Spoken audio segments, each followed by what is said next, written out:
Hello, everyone. Welcome to day 4 of the Velocity series. Today's match is going to be Namak versus D3 Space. And I have my co-cast here, caster here. That's Nobody. Hey Nobody, guys, go what's ahead. up? Well, we have quite the matchup today, don't we, Sky? Yeah, we do. As you I can see, mean, we have D3 Space and Namak. It's going to be pretty interesting who's going to pull off over here. I mean, it's going to be really interesting. definitely two quite popular teams, in fact, and two quite like, I guess, heavily supported teams. So it's going to be very interesting to see who makes it on to the next stage of this Velocity Series tournament. But just to run it Hmm. down through just to run it through with you guys, we do have the maps which will be played today. Sky, want to tell us? Oh, yep. I would very much like pretty much it's going to be very interesting what they're going to put it out today. Uh, Hold up, give me a second, just a momentary lapse over here, and I'm going to tell about the maps pretty quick over here. It's gonna be Clubhouse at the first map. I mean, we have seen a lot of Clubhouse play ever since the day one. It has been really attacker friendly. It has been defender friendly. I mean, it's a mix and match. So let's see what I mean. D3 Space is gonna bring it up over here. I mean, they're gonna be defending first, and Namak is gonna pretty much be the persons who are gonna just go up to the site and just kill literally everyone in the side. I mean, we'll see how coordinated push they are going to have. But then it depends upon the defenders how they're going to be holding it. Yeah, definitely. Personally, I think that Clubhouse is one of those maps that really like showcases a team's organization. Like it really like favors those teams who are coordinated, have good leadership, and like also they're just able to work together and pull off synchronized attacks. But yeah, it's going to be definitely interesting to see what both teams pull out today. Moving on to the second map, we have Villa, which is Villa, actually D3's pick. yeah. I mean, they've been defending in majority of the parts. I mean, the defending in Clubhouse, they're defending in Villa. They're going to be only attacking in the third map, which is going to be surprisingly Oregon over here.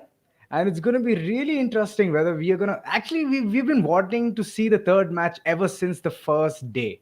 But Yeah. not even a single team has actually reached to the threshold where they're going to be like, okay, it's 1-1 and they have to sort it out with the third match.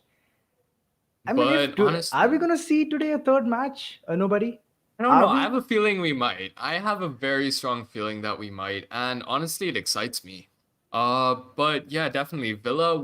Did see Villa played yesterday between Vess and Radical Terror, and contrary to many of our beliefs, the offense actually pulled out most of the rounds in that match. But Yep. that definitely has something to do with, I guess, just the gun skill in each team. But it's going to be interesting to see how each team performs on the attacking side and the defending side on Villa. I mean, if you would see yesterday's match, I mean, our main man Cole Zera was pretty much really heavy-sided there in the attack, and in defense he couldn't do much because it was not many rounds with the defense on West team side West. So it was literally pretty good. 7-2 was the score, if I may remind you. So I mean, they Yeah. pretty much pulled off all the attack rounds. They pretty much pulled Yeah. off all the attack rounds. We did see that 7-0 sweep. Not to forget Fnatical's insane clutch yesterday. Oh, But without further ado, we will be moving into the match that we are all anticipating. So I hope you guys are buckled up, ready for the match. But before we move into the match, make sure you guys have liked this stream, subscribed, and have your post notifications on so that you never miss a post from PixelScope Entertainment. that's right. You heard the man.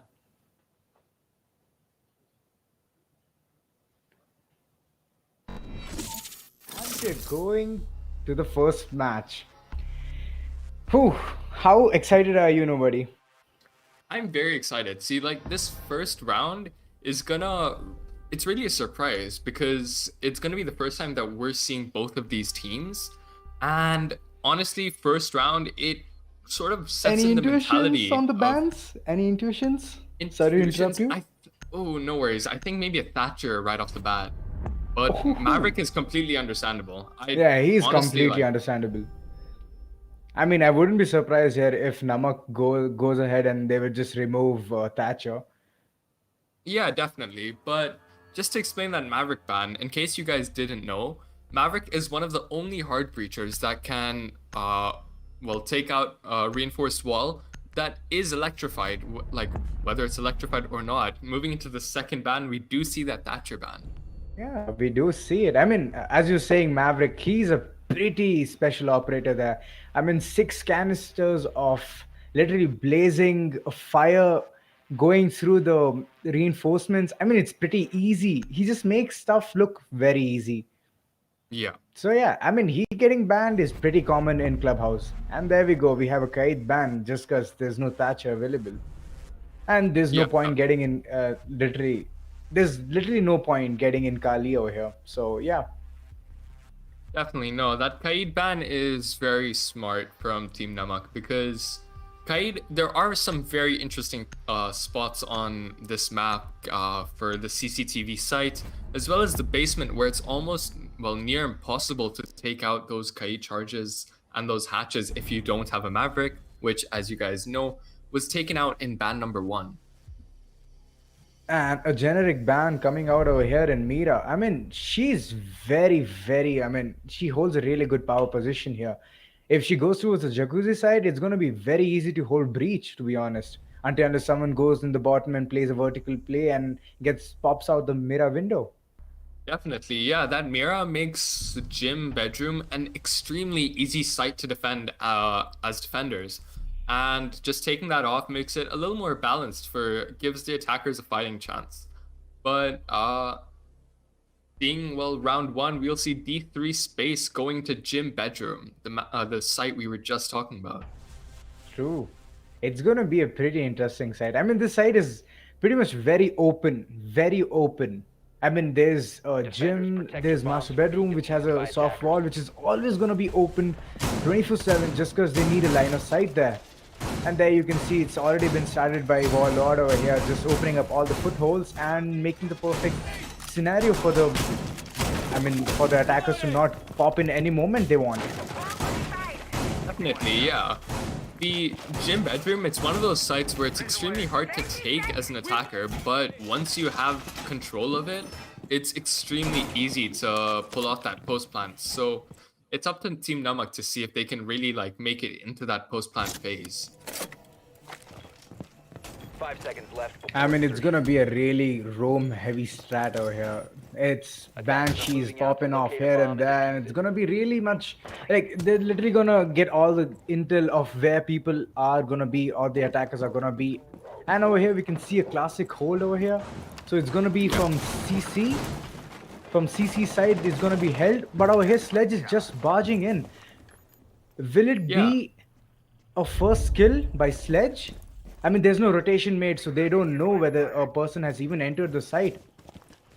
Definitely. So we have Fankel playing really aggressive here, and he is soon going to be met with that mute holding his shotgun, but it doesn't look like he's going to actually be able to see it, and Sledge will be able to pick one beat, but be traded out by the smoke. Instant shutdown here by Kester.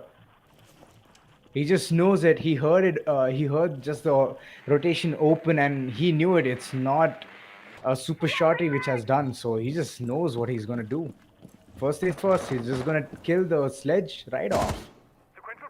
Definitely, it's really amazing to see that Sledge was able to catch that castle off guard, but it's very unfortunate that Kester wasn't able to get to give him cover, because just a second earlier, if he was watching that angle, that would have definitely not gone in Sledge's favor. But the man count stands as 4-4, and it looks like Hibana and Ash are going to be trying to make their way into the cache site, ready to fight with Mute and Smoke.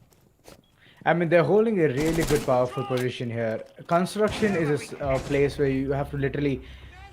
I mean, I've been talking here, and Ace has been taking kill. He just kills Kakashi inside sight. I had just missed that action, so I cannot be saying from which exact position he has killed him. And Ash has downed Jaeger as well. Securing a kill. And it's gonna be a quick round finish by Namak. Unfortunate C4 timing for that Mute, but that Ash is definitely gonna clean up the round, and the first round will be going to Team Namak. It was a very quick round indeed. It was a very quick round. Very Except for quick indeed. Sledge. Sledge just he just thought like, oh, he can pick off few people because they just didn't do the preps that well. You couldn't see a rotation there. I guess there was supposed to be a rotation in that corner for anyone to pop in or for the castle to play that side. But I guess he was pretty late in making that, so he was just surprised off the bat. I mean, he Yeah. was just surprised. I mean, I definitely think that the castle, like, heard the noises that someone was to the left of him, like, inside that CCTV objective. But he was definitely got that jump scare when Sledge just barged his way into that site and managed to pick him off, catching him off guard. But we will see the defenders moving down to the basement site with an interesting pick of Aruni. What do you make of this guy? Aruni, she's a very interesting operator. I mean, she's very interesting. She has a really good weapons choice. I mean, a DMR along with an AR, which is really good with the fire rate. I mean, I would prefer a really high fire rate weapon over a one shot, but I mean, DMR's one taps are pretty sweet, so you would really love to use a DMR on her. And talking about her utility, she brings a really good utility. I mean, it cannot be destroyed first off. Okay? It cannot be destroyed. It Yeah. can only be disabled by throwing a grenade or a flashbang or a drone, which is very valuable. But eventually, if you're in a very tough situation, then yeah, that's the call. You can throw that out and it'll be disabled for a couple of moments, but it can be reactivated as well. So when once it's reactivated, until unless the attacker is running through it, he's gonna be taking enough damage. I mean, he's gonna be taking 20, I guess, 20 damage on barging through it. But eventually, he's gonna take it. So, I mean, Yeah. to sum it up, she has a really good gadget, and she's a really good operator. She does, and the fact that she brings in that special ability that's only unique to her, where she can punch out the size of rotations. In the meantime, Oh. we're gonna see Fankel take out Kakashi very early on into the round, only 1 minute in, and the defenders have already lost their Melusi. A very unfortunate pick. Nah, I mean, he was pretty unlucky. But the vertical play coming in really quick by Sledge, and he just instantly shuts her down.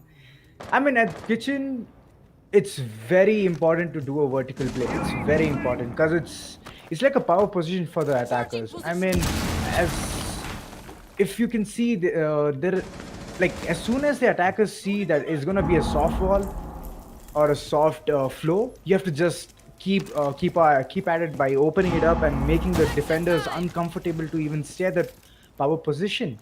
So that's what is going on over here. I think good verdict. Oh, we're gonna see Warlord get a very nice headshot onto that ace, taking him out. But Kaige will actually take some damage from that Aruni. And Warlord will be able to find one with the C4, getting a nice vertical kill. Oh, I mean, it's back and forth action over here. It's down to 2v3 situation, and Team Namak is they have a power position at dirt as well. I mean, at this point, all they have to do is drone them out, drone where people are, and then just go for the kills, or Yeah. effectively go for the plant. I mean, this game is all about you putting down the plant and getting the work done. It's gonna be very interesting to see if Valkyrie is gonna be able to get this kill, and he does, and that makes it a 1v3, and defenders will easily take the round with Akashi getting the final kill. I mean, job very well done over here by Valk. I mean, presence of mind really good. She got 3 kills off the bat. I mean, first with the vertical, second with the C4, and third by just swinging really good. Not even losing a single HP right after the first vertical shot. Definitely. That was a very good round for Warlord, and I definitely think he's going to be really happy about how that went. And the score, well, they did win that round, and that evens up the scoreline to 1-1. Moving into round 3, we're going to see defenders move to the CCTV cash room, a first for this map so far. I mean, yeah, I have heard Nerve being very. I mean, not Nerve actually. It's Virgil who was very happy to see CCTV and Cash. I mean, it was his favorite Attackers need place to to even locate and defend. defuse bombs. And as you can see, he's operating the what do you call like cam from above. He's literally looking all the sides. He's looking everyone here and there, and yeah, let's see. Even he's pretty excited about it, like how they're gonna be holding this side.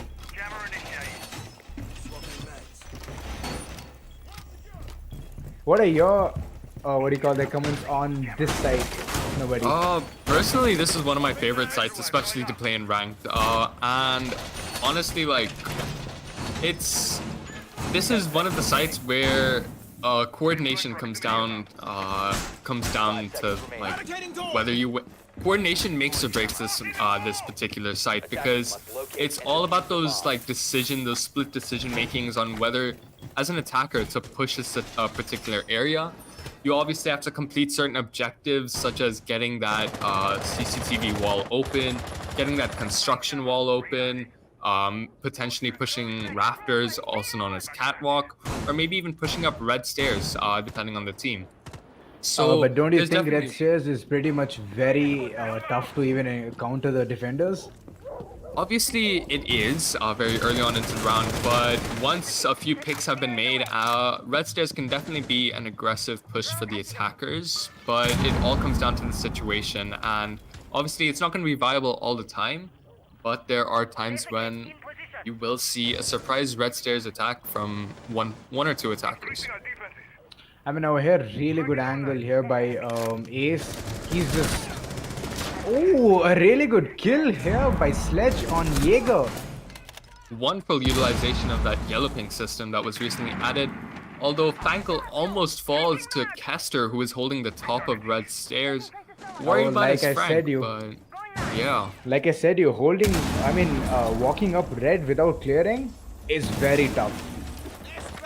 You can be shot down from many angles. I mean, even jumping out from what do you call it, the CCTV window down to the garage and then just getting pinned. It's a bad sight. It's a really bad sight. We're also gonna see Smoke pop his first of his 3 smoke canisters. Definitely gonna see how he utilized it throughout the round. And it's 1 minute left on the clock, 1 minute 15, and the attackers are yet to make an aggressive push. Kester almost gets picked out, but we're gonna see Ace fall and get down. Kakashi gonna find a kill onto Batman, and Kester's gonna get a kill onto the through the wall with using his smoke. We'll find another onto eliminated. Banko. Oh, Kester taking mere damage and yet surviving it. I'm a very important operator here. Like, smoke is really important. He can avoid literally so many things. A side push, a plant denial, and if he's behind the shield, then yeah, why not? He's gonna deny literally everything he sees. Kakashi is also gonna find a kill in garage, and Kaige will say not today and will get another, but will fail to get Kakashi the Wamai. But it's now a 1 versus 3, not looking very good for Team Namak, and Kester will finish it off, giving D3 another round on the board. I mean, a really good round here by Kester. The presence of mind was too good, and he held that spot really efficiently. Definitely, that was a very good hold. He honestly gave so much value to Team D3 with that particular hold. It was just a pain for the attackers to flush him out, and ultimately they were not able to do so. And that played a major hand in D3 taking that round. I mean, if Sledge was really lucky, Kester would have been dead, but I mean, he played it off. He played it off really well. Yeah, we almost did see Fankel get that pre-fire onto that smoke onto Kester, who was very early in the round, but unfortunately he wasn't able to land any shots, and I think he's definitely going to be a little frustrated about that. But we are going to see a complete rotation, and D3 will be making their way back onto Gym Bedroom, which was the very first site they defended. Yep. I mean, this site went wrong, and they're just literally thinking, okay, fine, what actually went wrong here? So, I mean, right now they're just gonna experiment that was the strat really that bad, or is it gonna be like the push was really good? So let's see. I mean, I definitely think that they're gonna give it one more try, because obviously first sight of the day, like first round of the day, I definitely think that maybe Warlord wasn't like on top of his game. He wasn't really warmed up maybe, and that allowed him to get caught off guard, and that was I guess the first hole that was in D3's hole that round. So it's gonna be definitely up to Warlord to see if he can rectify his mistakes, and hopefully D3 is able to get this round. I mean, Sledge here is just going all out. He's opening pretty much everything and just walking in as soon as he can. Yeah, Fankel is playing extremely aggressive here in a good way, and like he's able to get those kills. I mean, he's already on main stairs, playing like the entry fragger role, with Jackal just supporting him, and he will be unable to find them, and Lucy will exchange a few shots, but I guess Just that lets the taking mere defenders know damage. where exactly he is. Just mere damage here. Just mere damage. But then just retreating as successfully as he just reached at that spot. Kakashi will almost be taken out from that gym window. Left on a slither of HP. Sophia almost finds Melusi. Gonna be very unfortunate. And it looks like he will be unable to. I mean, at this point, it's just... I mean, Zofia is just returning all the bullets back at them. She's seeing someone fire from that corner. Yep, there you go. I'm gonna pre-fire at this spot. Interesting to see Team Namak split push. We see Fankel and Batman in CCTV, while Kaige and Ace pushing Jacuzzi side and from the windows. So both people doing their role, and Kaige will be able to finally find will be able to find Warlord, the castle. Although Melusi still stands, which 1 minute left into the round, and yeah. And right now it's just getting exchanging heads here and there in every corner. But Sledge gets a grenade kill here. But instantly gets shut down, gets refragged by Kakashi. I mean, mere 5 HP, but then let's go. It's just gonna be off the bat. Oh, the site is clear. It's gonna be a post-plant situation. Will he be able to clutch it? But no, gets instantly shut down by Kaige. Yeah. There wasn't really much he could do there. He was left on very little HP, very unfortunate for him, and unfortunately the attackers just knew exactly where he was going to push from, and there was, I guess, nothing really he could have do about it.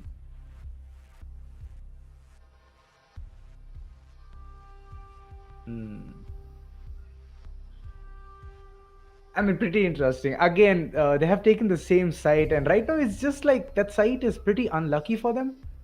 I would say that. But Yeah, then I this might be is wrong. They might prove me eventually wrong. I guess they're going to take it yet again and be like, yep. I definitely don't think that they're going to be returning back to the site, given that basement and CCTV worked out very well for them. So I definitely think that D3 is going to continue with this rotation. Very unfortunate to see that they weren't able to get gym bedroom on their second attempt, but it is what it is, and Team Namak just was able to get the better of them that particular site. But it's going to be very interesting to see if D3 is going to be able to live up to their previous time on this particular site and pull off another win, because while it wasn't as, I feel like their particular hold on this site wasn't as dominating as their hold on CCTV bedroom. So I definitely think that this could still go both ways for Team Namak or for D3. I mean, CCTV was just flawless. Smoke was just exceptional there at that red star area. I mean, he just did his work. A beautiful work done there. Yeah, let's see how. Yep, a job well done. Let's see how Namak is gonna push basement yet again. Last time it was dirt hold and kitchen, but then they were instantly fragged on kitchen hatch as well as one was C4. We did see some beautiful. They'll be avoiding it. Yeah, we did see some very good vertical play from both teams last time they were in basement. We did see Valkyrie get that C4 kill, as well as a nice kill up from down to up, and we did also see the attackers manage to get a pick or two onto the defenders lurking down below. So it's going to be interesting to see if they can replicate that. Jackal almost shoots his friendly drone, but I mean, thankfully at he this point, doesn't. he's just checking his reflex, I guess. It's like, oh, there comes the drone. Let me just pop it up. See you on the other side. A missed And the nitro from hatch the is side of gonna defenders, but I know, it wasn't. Let me correct you there. It wasn't a C4. It was just the breach charge, which was blown by Zofia, no, and it was just pretty before quick. that, I'm fairly sure that one of the defenders almost caught one of the attackers lurking with a Oh, I C4, might have but missed the action there. I'm sorry, nobody. I might no have just worries, no missed the worries. action there. Very confusing, very chaotic, given explosions going left, right, and center. But the defenders do have one more C4 potentially, and it's gonna be interesting to see if they're able to get a kill from it.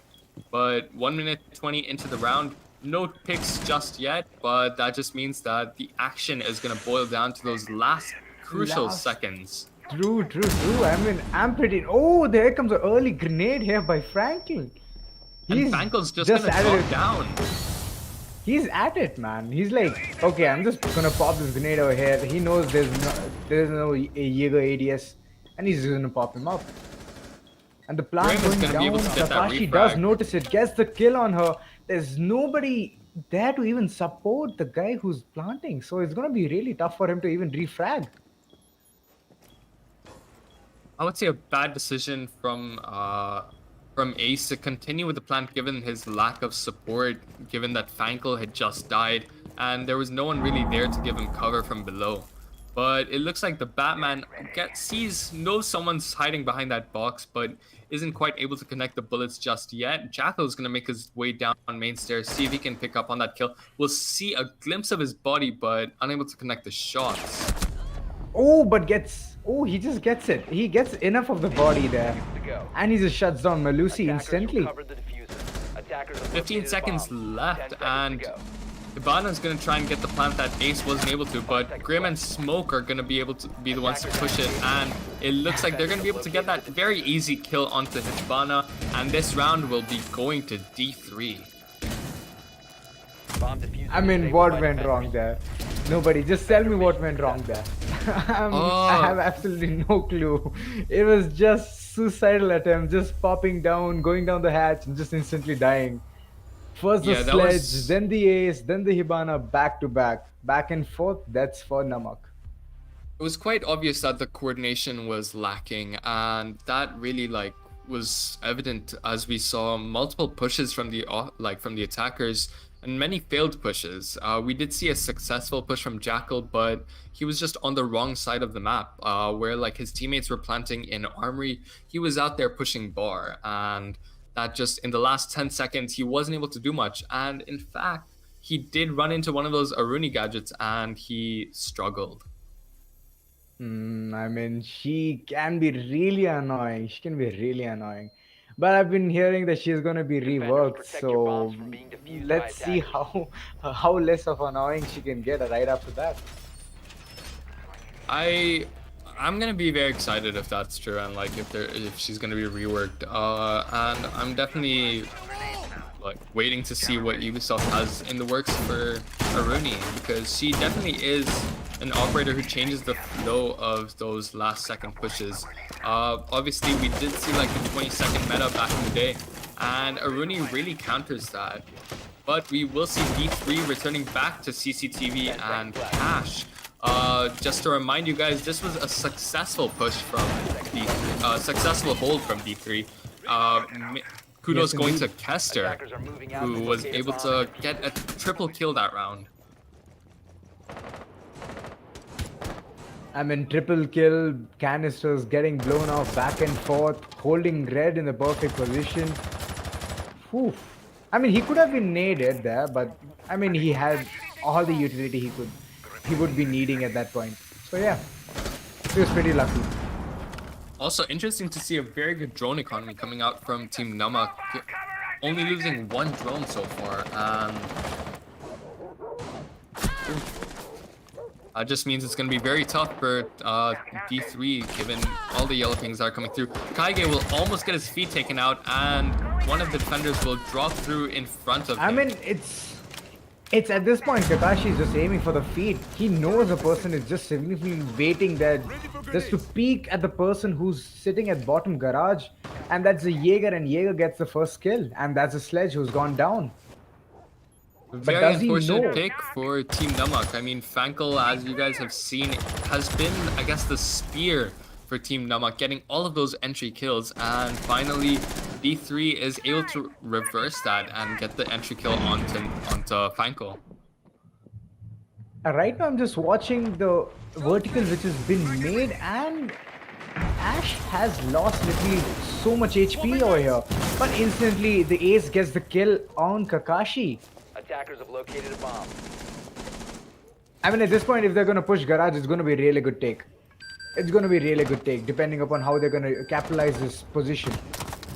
Those proximity alarms are gonna give away the position that two attackers are gonna be pushing from garage, but it doesn't look like defenders are gonna be able to do much about it. But it does look like we have a flank in the work, and it looks like one of the defenders is trying to make their way from below. We see Aruni and Grim. Sorry, not a flank, but just playing underneath. But it looks like Ash is gonna be able to find Jaeger, and it's gonna be immediately refragged by Akashi. Oh, what a really good angle here by... I mean, Hibana is at a game. She just knew everyone is going to be at this specific position. She just pre-fires, she notices everyone, and she gets the person. A round in the hand of Namak.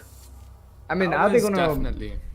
Is this going to boost the morale, and they're going to be holding the... I mean, it's round swap time, but it's gonna be very interesting on how Namak is gonna be holding all of these specific sites. A very balanced game so far. We see both D3 and Namak pulling out 3 rounds each as we move into the side swap, and now it's going to be D3's turn to attack this particular site. Defense will be moving into the gym bedroom site to defend first. It's going to be interesting to see if Namak is going to be able to defend this, because D3 unfortunately wasn't, so it's gonna be interesting. Yeah, they had to see picked if it twice. They They had picked it twice, and they couldn't defend it both the times. And defuse as many bombs as they can.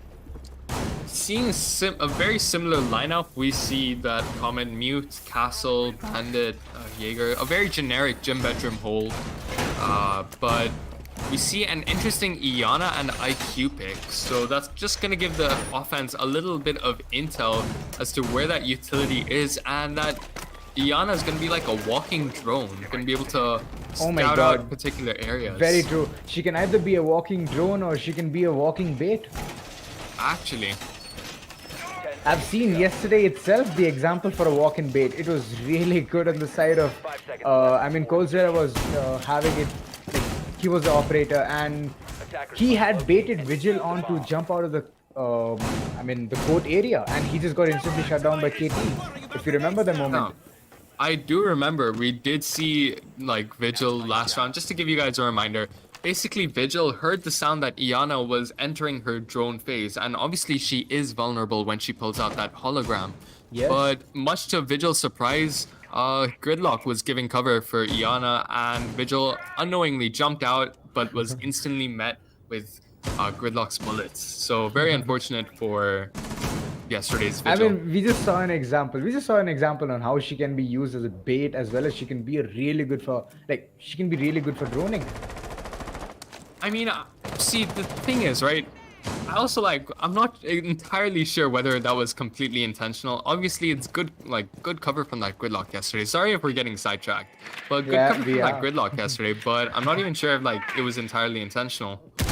But I guess we did see Iana's hologram used as bait, but without, moving back onto the topic at hand, the match at hand. 1 minute 50 into the round, 1 minute has now elapsed, and kills are yet to be traded. But we will see Kakashi take almost half HP away from him, and it looks like the defenders are doing a really good job at preventing the attackers from entering the I mean, building. I wouldn't say that so quick, nobody. I mean, it's just 1 minute 30 seconds down to the round, and it's gonna be really interesting on how they're gonna be even pushing the site, because at this point they don't have any clue. Because CC, there comes a really good frag here from the construction side, and And really good play by Kaiga. I mean, Smoke is just back at it, man. He's just going left and right. He knows a Looks like person we was have right Bomb has been underneath. located. Yeah, it looks like we have two very good smoke players on both teams. We have Kaige and Kester. What? Yeah, Caster, Uh, yep. Sorry. Kester. And that just gives Namak the advantage both in manpower and in time. Kaige unfortunately misses the ace, but just scares him a little and takes a That- little bit more of his HP.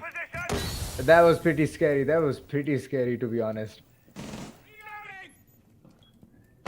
30 seconds left, and the attackers are struggling to push site and the rooms adjacent. Looks like defenders have complete control, and now we see those smoke grenades coming out. We'll see Warlord though be able to get a kill onto Batman, even out the man count. But Kaige will be able to find Ace and the Oh! Ash. A beautiful. That was a well, really triple beautiful kill. swing there by Smoke. I mean, he just knew a person is coming from right. He just knew a person is going to vault on from the window towards the left. And he just shuts down. Another kill here. And he'll get an ace. Ace. That is Kaige's round for the highlight reel, and he managed to get the very sneaky and, well, He was very just down sneaky there play. lying as a dead body then, and for a second everyone thought that he's literally dead unless he just popped up with his grenade shotgun shell. in fact, he did get that knife kill in the last round just to top it all off, and just in case his guns weren't enough, he did get that knife kill, which doesn't look very good for D3, but Namak is definitely going to be very happy. Very happy indeed. If I that's was in gonna their be a place, I re- would be laughing. But I mean, not exactly laughing, but then really happy there. I mean, I would be, yeah. everything felt right for the Smoke. Everything felt right. He got an early kill down from the Attackers need hatch, to locate and defuse bombs. and then later on it was just popping skulls left and right.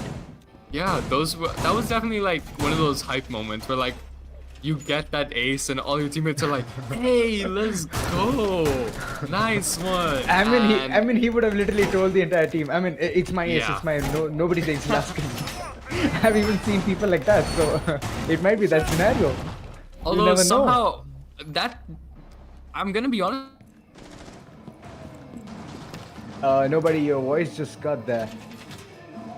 10 seconds left. Alright, he's having some network 5 seconds issues. No remaining. problem. We'll get back to him whenever he reaches. Benji is set. Attackers are moving out to locate a bomb and defuse it. Alright, All it's gonna right, be a sorry. base. And he's back. Network seemed to interrupt me. But looks like I haven't missed much. Prep phase is over. But Sky, what?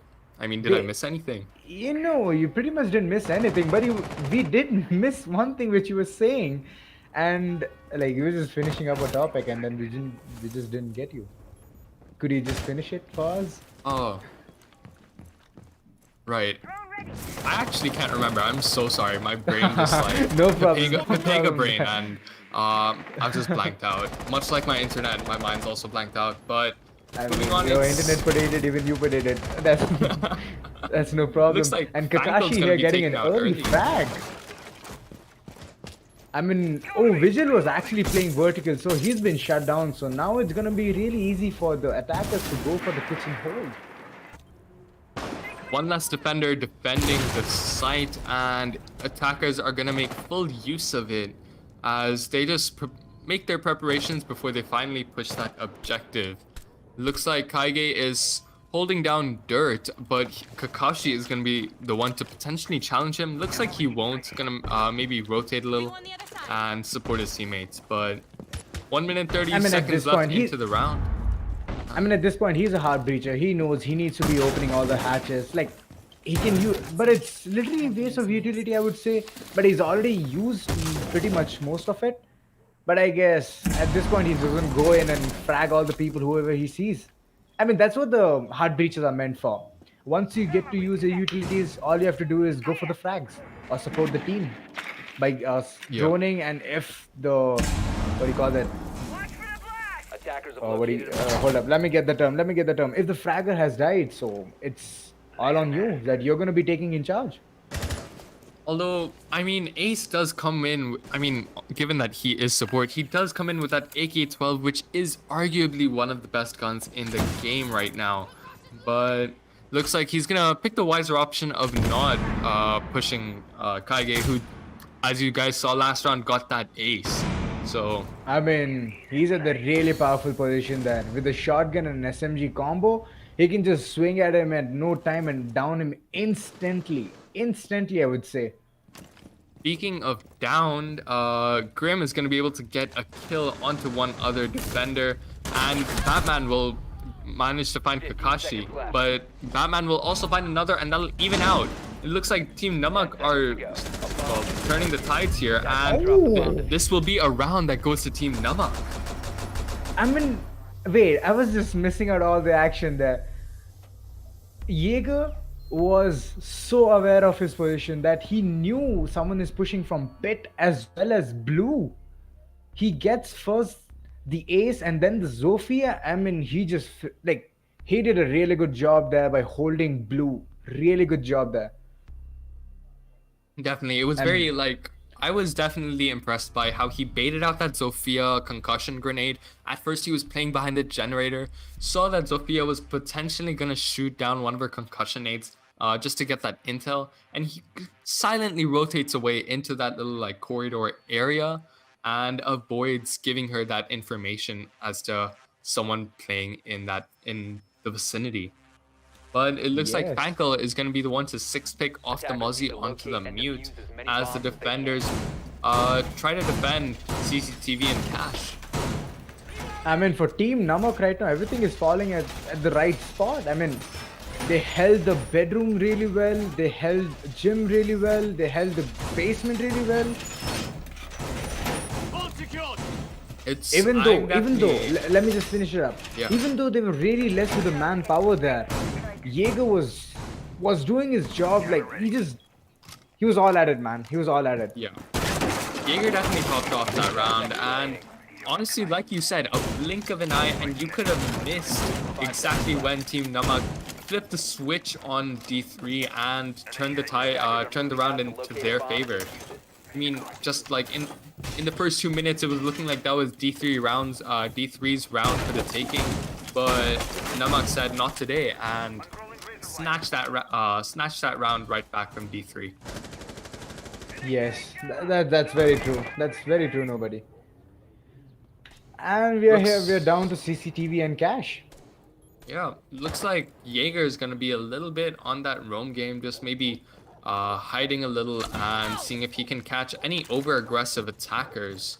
But nothing else happening so far, just attackers doing their attacker jobs.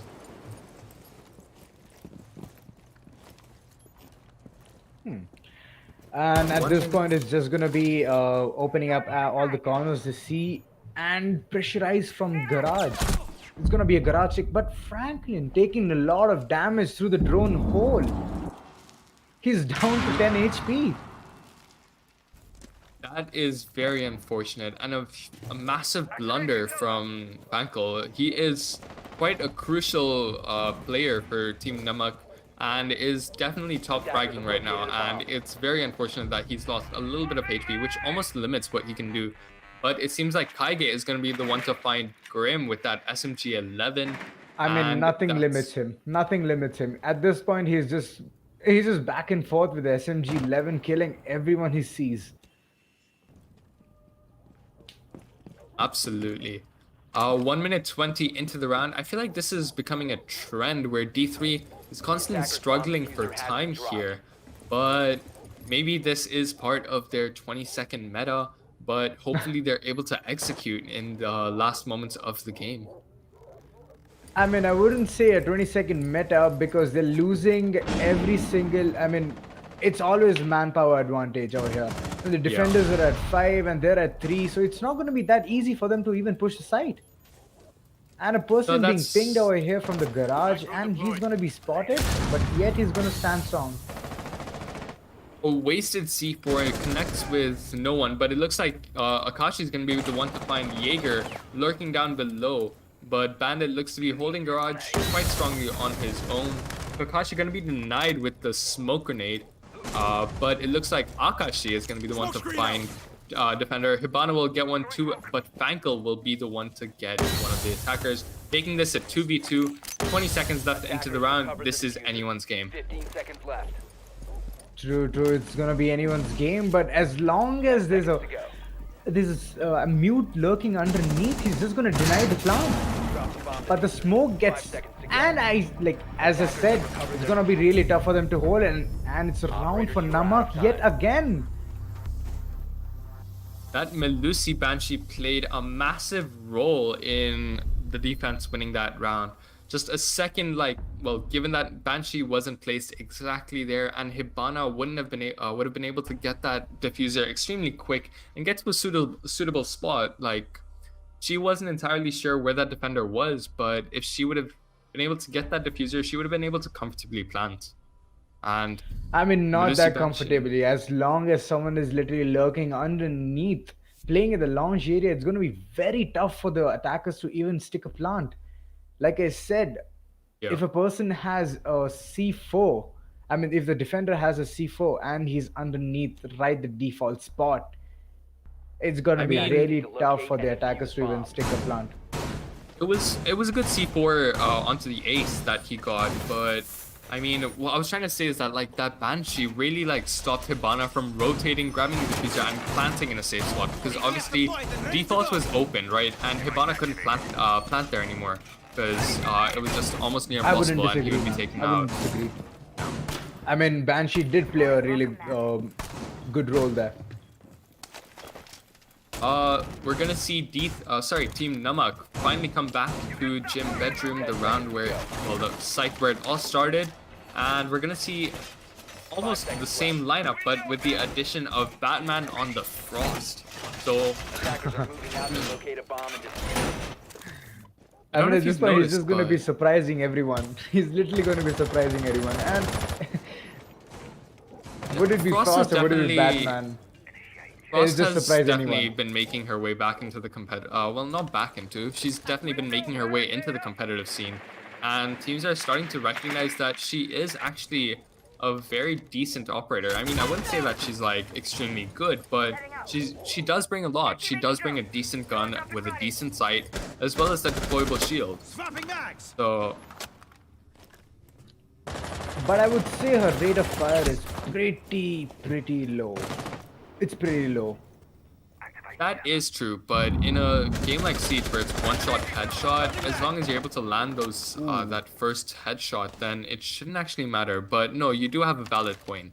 The 9mm C1 does have a very slow rate of fire, so if she isn't able to get that first headshot, then that's definitely going to be a disadvantage for her. Jaeger's going to be stuck in a pickle where he's being surrounded by both sides, the Zofia and CC, but it looks like Fankel's going to be able to find Grim. Oh. And Warlord's going to be the one to At this point, finally wait, take out the Jaeger was pretty much, he was just gone nerd every single time, and then he just had no choice other than to either give up his life or just get the kill. But it was very easy for the Zofia to get a kill on him because he was at the prone position and he couldn't do it pretty well there. Yeah. A very good jiggle peek to gain that quick intel. Looks like both attackers and defenders are going to be droning to see who can find each other in that drone hole, but looks like no shots are going to be traded. And Frost is going to fall back into, but it looks like Fankel's going to be able to find a C4 kill from below, and Kakashi is going to be the one to find Batman. I mean, no more sneaky plays. Absolutely not. That is, I think, all the nitros. Never mind, we have one more nitro on the side of the defenders, but it looks like Fankel's gonna find another onto Akashi and gonna get a nice headshot onto the unsuspecting Sledge, but Kakashi is gonna be able to find two, not one but two, to make a triple kill. Attackers have dropped the And bomb. he's gonna be able to save his teammate. It's gonna be a 2v1 Attackers situation recovered the here. diffuser. It's not looking pretty good for Namak. It's looking pretty good for D3, but then it's all down for this mute to even show his magic. 15 seconds remaining. Keep in mind, 15 seconds left, and it looks like Kakashi's gonna be able to wallbang Kaige through the wall. Probably saw his gun there and decided that, hey, I'm not gonna give away my location first, and you're gonna die. I mean, I guess there might be a drone which was constantly, given out. I mean, his location was totally Yeah. given out. And there's a sound glitch here. So it's gonna Yeah, be a looks quick like restart. just a technical rehost, and we will be taking a very like quick break from the game. Don't worry, we're still here to entertain you guys, just for a little bit. I mean, the rounds were But pretty entertaining itself. We are not yeah. even doing a part at all. It's skills coming back and forth.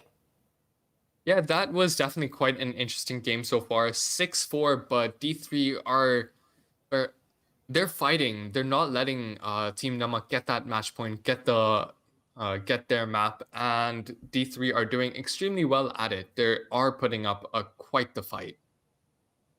I mean, it's down to 6-4, but Namak still has the match point. Yeah. I mean, I would say there were really good moments there by Frankel, and he was playing really aggressive. He just knew where everyone was and what anyone was doing exactly, to be honest. He had the C4 kill, he got a quick peek on someone, and yet he got even a sledge down. I mean, he just killed Sledge instantly when he was literally cooking his nade. Yeah, Frankel has definitely been there, the right moments at the right time, and he's just been able to pop off this game. This is definitely, I would say, on the side of Team Namak, Frankel is definitely the MVP right now, and he is definitely popping off and supporting his team in every single way that he can with his gun skill. But that isn't to say that players like Kakashi haven't been popping off. And also Oh, that keep was in a mind, quad kill in the last round, to be honest. It was a yeah. quad kill. And keep in mind that from the side of Team Namak, we did also see that fabulous ace from Kaige. But I mean, both teams have been putting up quite the performance. But yeah, it's honestly, it could go both ways. It's definitely not impossible for D3 to make a comeback and take this into overtime. It is possible, it is. And it was pretty interesting there, very interesting. But the only site I would say D3 space is regretting, that is bedroom and gym. I mean, they couldn't Yeah. do it both the times, but Namak, on the other hand, the second time they couldn't, the first it was just flawless. First was just flawless. Yep. I mean, obviously, Siege is a game where you adapt. You experience it once and you learn from your mistakes, you learn from your failures. But it looks like both attacking sides were able to, I guess, learn, and both defenders as well. And eventually win some rounds and obviously lose some. But it does look like we'll be returning back to the game very shortly. Seems like the technical issue has been resolved, but And we're going to go right back into the game. I'm very excited to see like how this particular site turns out. Obviously, this is Church and Arsenal, which the defenders are defending, and this is quite a very strong site for defenders. I mean, they actually did prove it. That, I mean, it's every time D3 also proved it. Like, it was a really good site for the defenders. D3 as well as even Namak proved it. They held it really Attackers need to well locate and defuse both as the many times, bombs as both they the can. teams in both the scenarios. Yeah, Basement is definitely the site that both teams have defended successfully, but it looks like Kaige is actually gonna accidentally take a little bit of Fankel's health, not just a little, over 25 HP of Fankel's health. Quite the mistake from Kaige I there. mean, But I wouldn't blame him enough because it was just his job to start making the rotations instantly. But then, yeah, he should have had the presence of mind that there was an operator right in front of him. that's definitely an 5 seconds remaining. an accident or a mistake that might cost him later on into the round. But I mean, Or it Fankel might be has just a been pull. performing like well, even on like the lowest of HP. We've seen him get multiple multi-kills when he was on 5 HP. So I'm not too worried, but it just This, I guess, wasn't the best situation for them, obviously. I mean, Fankel here holding a really aggressive angle, just waiting for the person to peek, but then gets spotted, and I guess he's gonna be taken out. But depending upon how he adapts to the situation, it's not that easy. Trust me, it's not that easy. Looks like the attackers are gonna try and get that roam clear down ASAP because they know that Fankel is a threat. They know that Fankel could absolutely destroy them if given the opportunity, and they need to take that opportunity away from them. So it's definitely important to see how D3 are gonna be able to roam clear Fankel and flush him out. And it's also going to be very interesting to see if Fankel is going to be able to get a few picks on his roam and maybe just hinder the attacker's push. I mean, as a roamer, he's just gonna be out there terrorizing people that, oh, I'm over here, you're not that secure, so just think about when you push this area. Looks like he almost saw Warlord, but the trigger discipline means that he won't take the shot at first, but it looks like he's gonna patiently wait for the right opportunity. And eventually we might see an interesting kill from him. Looks like Valkyrie is going to try and go for a vertical nitro cell, but looks like she's going to wait a just bit to pre-place it detonate and it. wait for, I guess. She's just gonna pre-place it and wait. Yeah.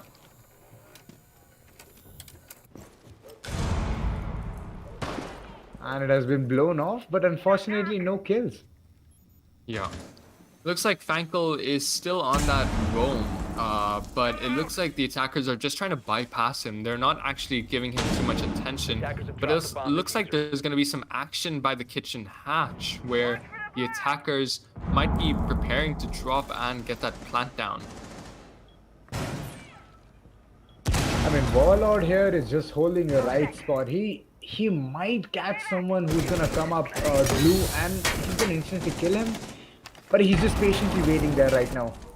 And a vertical play coming out over here from Grim, who's gonna be the sledge. The bomb diffuser. Honestly, a little late, maybe for some vertical play. Obviously, vertical is important. Looks like Fankel's gonna actually disconnect, which is gonna be extremely annoying for Namak. But 15 seconds left, and attackers are yet to make their way. Kakashi will find one. Frag grenade's thrown, but it's not going to be able to find anyone. Kakashi will try and get that plant down, but Valkyrie is going to be going to take out Sledge. And it's a post-plant situation. This is gonna be really interesting. Kessa gets a quick kill on Batman. And it's just waiting. They're just waiting for the right moment here. It's a 1 versus 2 with both his teammates downed. Looks like one of the attackers is going to try and bait out the diffuser, and it looks like Hibana's going to find one. It's now a 1v1. He's sticking the It's a diffuser, 1v1, and defenders but are going to be able Namak- to clutch it out. I mean, wait, he was just out there and he's like, okay, fine, he can't be killed that easily. And a really good round here by Namak, and the win goes to Namak. Even though it was a 4v5 situation, D3 couldn't capitalize it. But it might be really bad time. So let's see in the second half how they can even step up the game. Looks like that last Melusi Banshee really came in clutch again. I mean, this just goes to Yet say again. that Namak's Banshee placements, kudos to their Melusi, who's honestly played a big part in clutching not once but two post-plant situations, or like two late game situations. True. I mean, it was really interesting. I mean, Malusi, it's the second time, as you have said, second time she has come into the really good use. Yeah. And I guess it was both the times Hibana who wanted to go for the diffuse, or, I mean, go for the plant or deny the diffuse, if I'm not wrong. Yeah, you're definitely right. So in that first round, which we were referring to, Hibana was trying to get that diffuse down. If I remember correctly, Kakashi originally had the diffuser but got blown away with a nitro cell back in CCTV, and unfortunately, the Melusi Banshee stopped her from getting to that diffuser extremely fast, and she wasn't able to plant the diffuser safely. In fact, she wasn't able to plant it at all because of her position.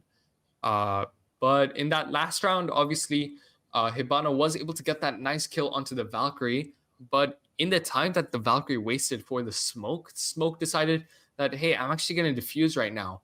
And I'm just going to stick it and pray that it sticks.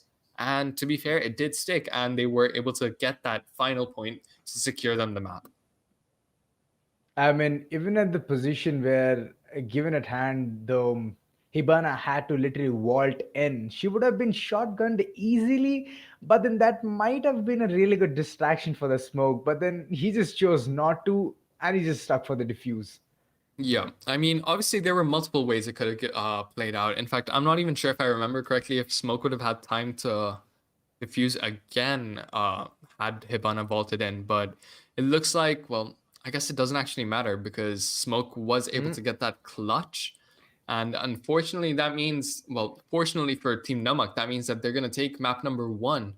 But I guess Clubhouse was originally their pick. So That's D3 true. did perform extremely well given that this was Team Namak's pick. But it's going to be, well, I'm curious to see how map number 2 on Villa, which is D3's pick, is going to go. I mean, I'm pretty excited. It's either D3 step up the game and win the second match, or Yeah. it's gonna be really. I mean, it's gonna be a clean sweep for Namak. Yep, definitely. But I guess we're going to have to wait and see. But in the meantime, we're going to take a quick break. Well, we suggest you guys take just a minute to like refresh yourselves. Maybe grab a drink of water. But we're going to do the same, mean, and stay we will hydrated, be guys. Stay back with hydrated. you very shortly.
welcome back to day 4 of the PixelScope Entertainment Velocity Series 2 qualifiers.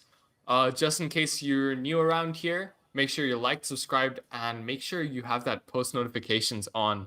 And just to remind you guys, we are watching today Team Namak versus D3 Space. Fight it off in this best of 3 format. So Sky, do you want to remind us what happened last map? Ooh, it was action. It was sheer action there in the last map. I mean, kills coming off from Kaiga from every single possible. He just swings and he gets people. That's really beautiful. I mean, it was really fun to watch. Frankel there was pretty much getting like he was startling at the like coming towards the mid of the match, but at the start he was just like a pop up. He's just going like boom, I get the first kill, but I like he gets the main operators every single time, and that's like a Yeah. really valuable thing to do. I mean, but getting refragged is not that great, but eventually he's getting the kill. That's very good of him as an entry fragger. No, But I'm right definitely. now quoting it really wrong, right? That an entry fragger literally goes in, kills one, and dies. That's not actually an entry fragger's job. But then, judging by the situation, he's doing his best. I mean, we did see some fabulous plays coming out from Fankel. We did see some really good plays coming out from Kaige, who did get that ace on smoke. Ooh. But we also did see some really good plays coming out from the side of D3 Space, where we saw wonderful triple kills and quad kills from Kakashi, Akashi, and some beautiful headshots from Warlord. I mean, Kakashi's even he. I would like to say he would also had an ace in that round, but then he just fell short of one specific person. But eventually, he did enough damage in that round. He just knew where this mute is sitting like a duck, and he just shot that. I mean, he just pre-fired the spot till the last bullet inside the mag, and he gets the kill. And the quad kill was very beautiful to watch. No, definitely. That was a very back and forth match. In fact, just to remind you guys, at the end of the first half last game, the score was tied 3-3. We were literally unsure who was going to take it home. But eventually, with a score of 7-4, Team Namak was able to pull through and deny D3 the first map. But that means that we will be moving on to the second map, which is D3's pick, and that is Villa. What do you have to say about this? Oh, we have seen pretty interesting plays in Villa yesterday as well, and it's gonna be really fun to see it today. I mean, Yeah, it's we just did gonna be see. like a either it's gonna be a deja vu or it's gonna be a really fresh down the lane memory that it's gonna be a real. I mean, if D3 Space doesn't step it up, it's gonna be very tough to for them to even advance to the next round. Yeah, I mean, we did see some really good plays yesterday on the map Villa from Ururu, who did come up with some really good flanks and was able to pop off. Obviously, Villa is one of the bigger maps, and it's arguably considered defender favored. And well, D3 is starting out on the defense. Defenders favored. I would like It's to. it's arguable. You know, like some people Mm, will argue that it's yeah, defender favored, but obviously, yeah. to be honest, it actually comes down to the situation. Yesterday we did see the attackers come out with the advantage at the end of the first half on Villa. So really, it just matters what the teams are able to pull out, and well, I can't really say much other than that. I mean, I would say it's gonna be pretty interesting. Yeah. What D3 Space is gonna bring as being a defenders is gonna be very interesting. And Namak, I guess they're just gonna back out every single time, and they're gonna think about how to roam clear this time. I mean, it's gonna be if they get on top of the game and they've secured this map as well, then it's just gonna be a bad time for D3 Space, which I'm longing for. I mean, I just want the third map, so I want D3 Space to step up right now. Um, I can see why you would say that, and if you're gonna go ahead and support D3 Space, I'm gonna go ahead and support Team Namak, but I mean, obviously, I'm not supporting anyone here. yeah, I no, just no, no. It's fine. want It's just to some see the friendly, it's third some match. friendly like guesses, right? Like who's gonna win Yeah, what, it's just who's a wild gonna. guess. Yeah. But still, it's gonna be really interesting to see if D3 is able to take map number 2, which, just to remind you guys, is their pick. But that doesn't mean that Team Namak are gonna go easy or that they're not gonna do well, because we Yeah. did see Team Namak pull out quite a few rounds on offense on Clubhouse last map, and we did see a very, very solid defense coming out from them. So really, this could easily be Team Namak's game for the taking, but we'll just have to wait and see. Yes, indeed. Looks like we're just going to be waiting a little while longer just for the teams to get ready. But once that happens, we will be sure to get the match underway. And honestly, I'm quite excited to see what you guys think of this map. So make sure you're chatting down below in the chat section and let us know what you guys think of this match that's happening and who do you guys think is going to win. Yep, we would like to hear from the audience. Who would you like, which team would you like to win? Like, at this point, I'm just fumbling down my words. So, which team do you want to win, like, want to see win in this map? That's it. I didn't frame it right, but okay, I just went for it. No worries, no worries.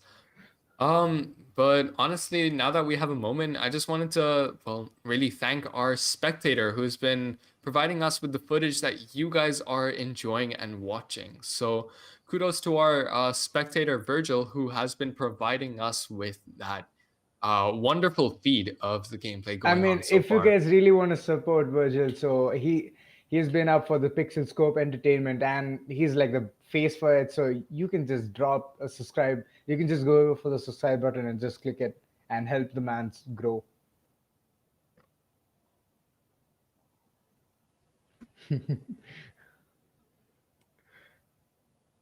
All right.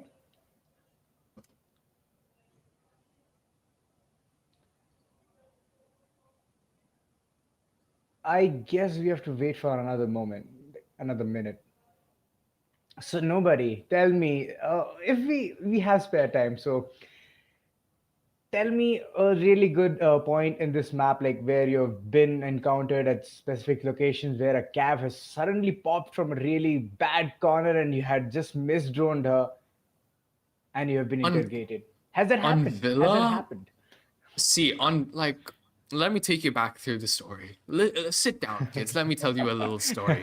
So I like to brag that I've been playing Siege for a very long time, but I will say that the first half of it was on PS4. And like I like to brag that I used to be the best Cav main out of my friend group.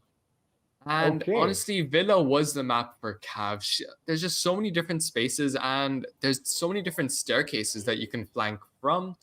And I remember countless clutches, well, 1v3s, 1v4s on Villa with that OP pistol back in the day. But I Hmm. remember that there used to be some very interesting hiding spots in bar in the games room next to Aviator. So there were some really like nice I guess spots where you you could are hide. forgetting one specific spot, that is the closet itself. Oh, right. Yes. Definitely. That closet is, you always got to be careful because make sure you drone it twice because you never know who's going to be hiding, whether it be a vigil or a cav. And well, you just got to make sure they don't catch you off guard. And we're going to be starting very shortly. So thank you guys for bearing with my awful story time. But But yeah, nevertheless, we're now actually moving we have into the all learned the map. lesson. Good luck, have funs in the chat, and it's map 2 is now underway. We're now going into the ban phase. Who do you see being banned by D3 Nomad, space here? generic Nomad? nomad. If it's gonna be nomad, it's gonna be really fun.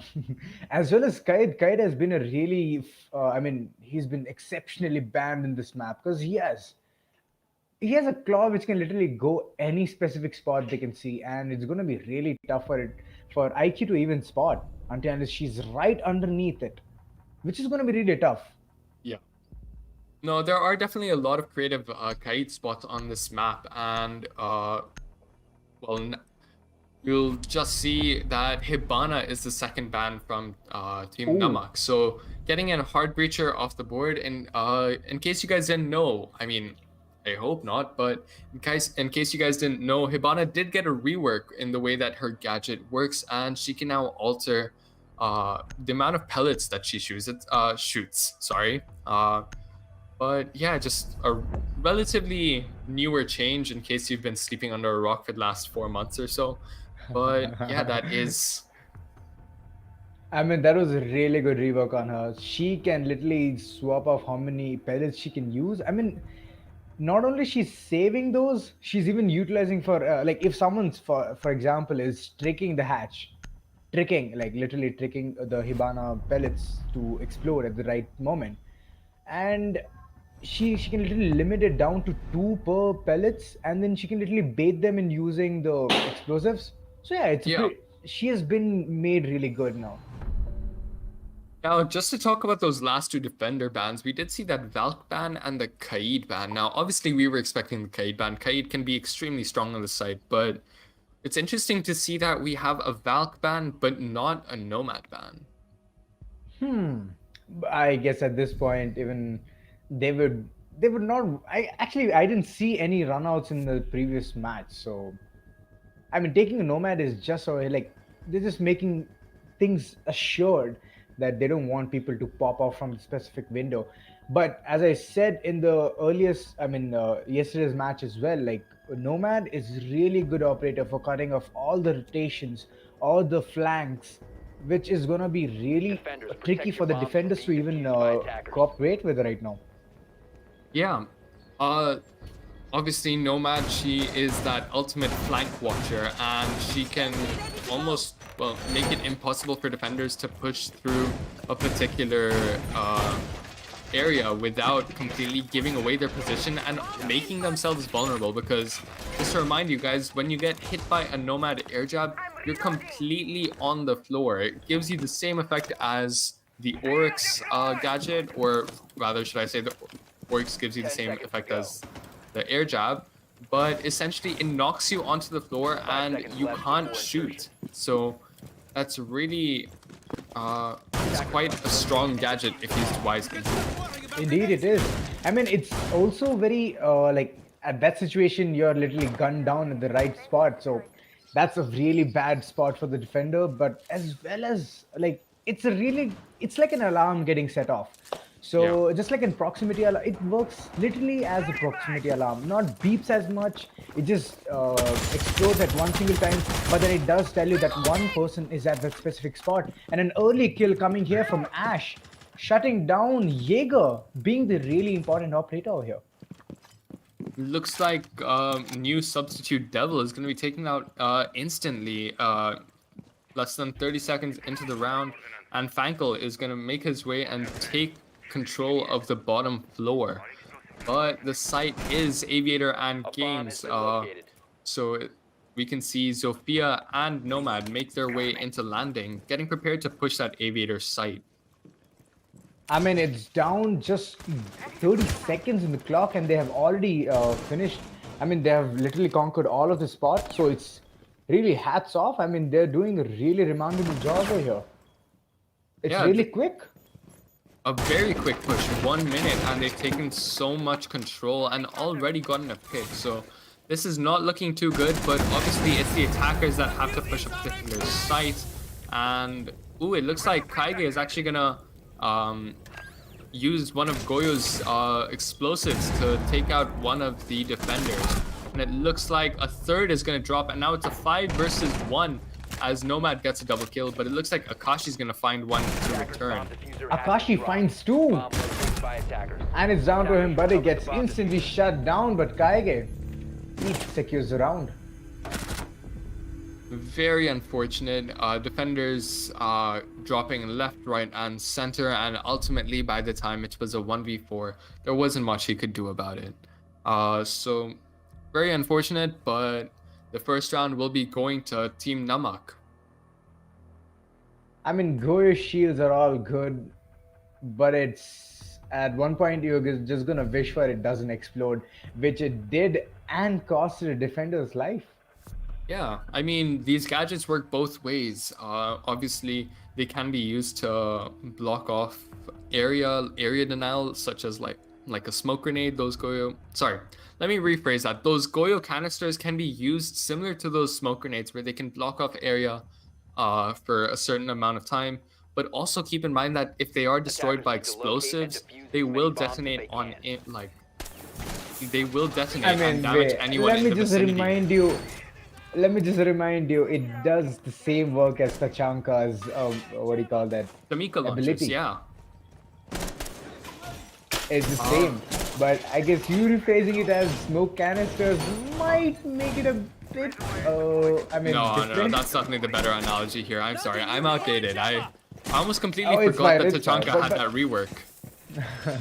Tachanka has gotten the rework and 10 I seconds mean, left before insertion. he's much powerful. Like, the weapon which used to go on the turret now is in his hands. I mean, he's a walking tank.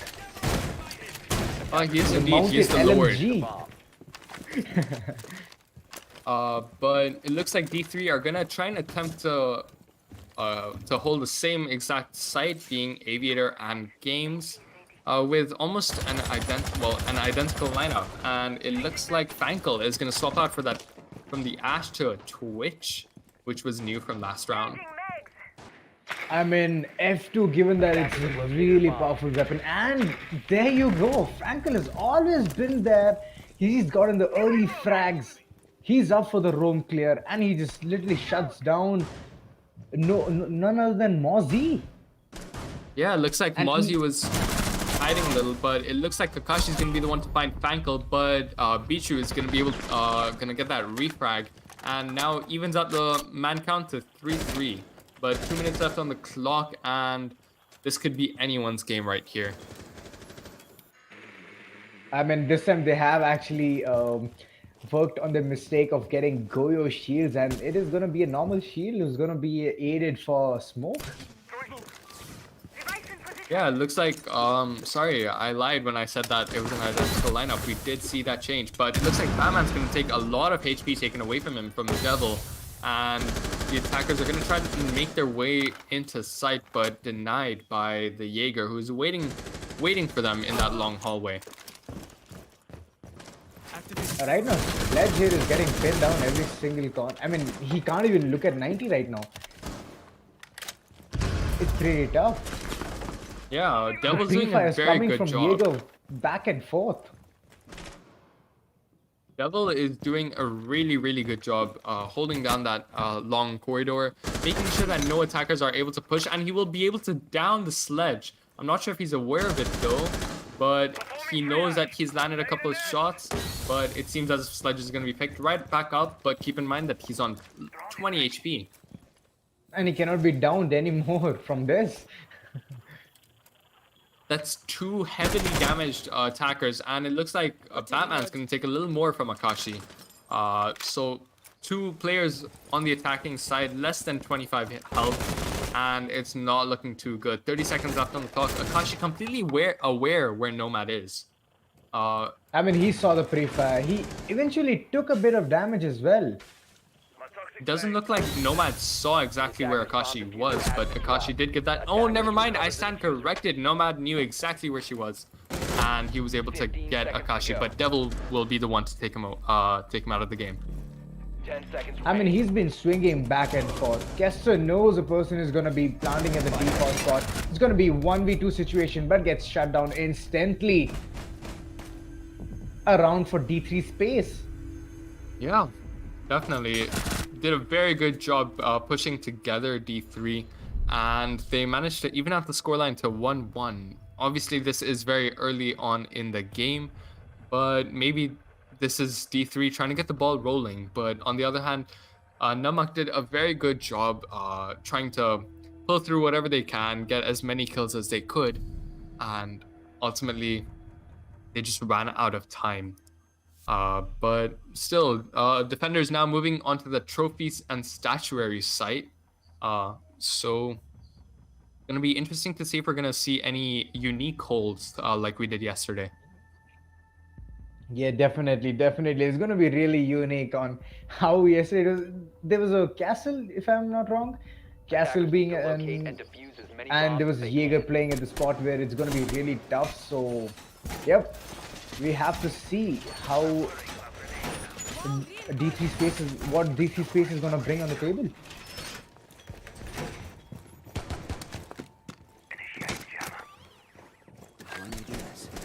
At this point, it's pretty generic over here. I mean, it's just a normal, basic strategy which is going on. Banshee is ready and waiting. 10 seconds left before insertion. 5 seconds left before insertion. Okay, it's just gonna be a hold where everyone's Attackers literally are gonna moving out be to locate a spamming bomb here and and there, defuse and it. like specifically over here, if they hold the core check area, it's gonna be really good. I mean, the master, as long as it's held, it's gonna be really good. If Yeah. if the defenders lose the master side, then it's gonna be really tough for the defenders to actually hold the entire side. Because once the Not line of sight is made, necessarily. I mean, Master is definitely a particular part of this when attacking the site that is often, well, it's contestable. As you can see, Legion is gonna make sure that it's not easy for them to enter, and it's like make sure that they aren't just like not caring about any defenders pushing. But obviously, we can see that Jaeger is extending out into Aviator, but it looks like Nomad's gonna know exactly where he is and be able to wallbang him. I mean, was that a guess or was that an accuracy? I think it was due to the bullets that A Jaeger bomb was has been actually located. pre-firing, but looks like he gave his position away and Nomad was able to just capitalize on it. So that's an very early pick on D3's roster, and Devil is once again taken out very early into the game. Looks Getting like a second frag. I mean, at this point, it's down to 3v5. My air trap is deployed. The Romas have been shut instantly, and it's not looking good for D3 space here. Looks like Warlord's gonna be taken out by N6, and that is his second kill for this round. And Fankel's gonna be the one to find Kakashi. It's now a 1 versus 5, not looking very good for D3. Looks like Batman's gonna be the one to get the final kill, and a flawless round from Team Namak, who are able to win the round without losing a single operator. I mean, back-to-back kills here by Namak. They're just doing the right job by roam clearing theirs. I mean, Study was literally the most busiest place I would ever, like, in this entire map. Kills coming No. back and forth, one in library side, and the other one was like around the area. I mean, every single roamer who went out of sight was shut down instantly. So I would That say was actually like a very good roam clear from Namak. Yeah, I'm gonna have to agree with you there. Like they were able to instantly pick off Devil, able to get those very early kills into the round. Just gave them the momentum to carry forward and ultimately make the scoreline 2-1 in favor of Team Namak. Defenders, protect your bombs from being defused by attackers. D3 अभी literally सोच रहे हैं कि करना क्या है. How can they even start an effective roam clear out here? Because at the other end, Namak is bringing Jackal, Nomad.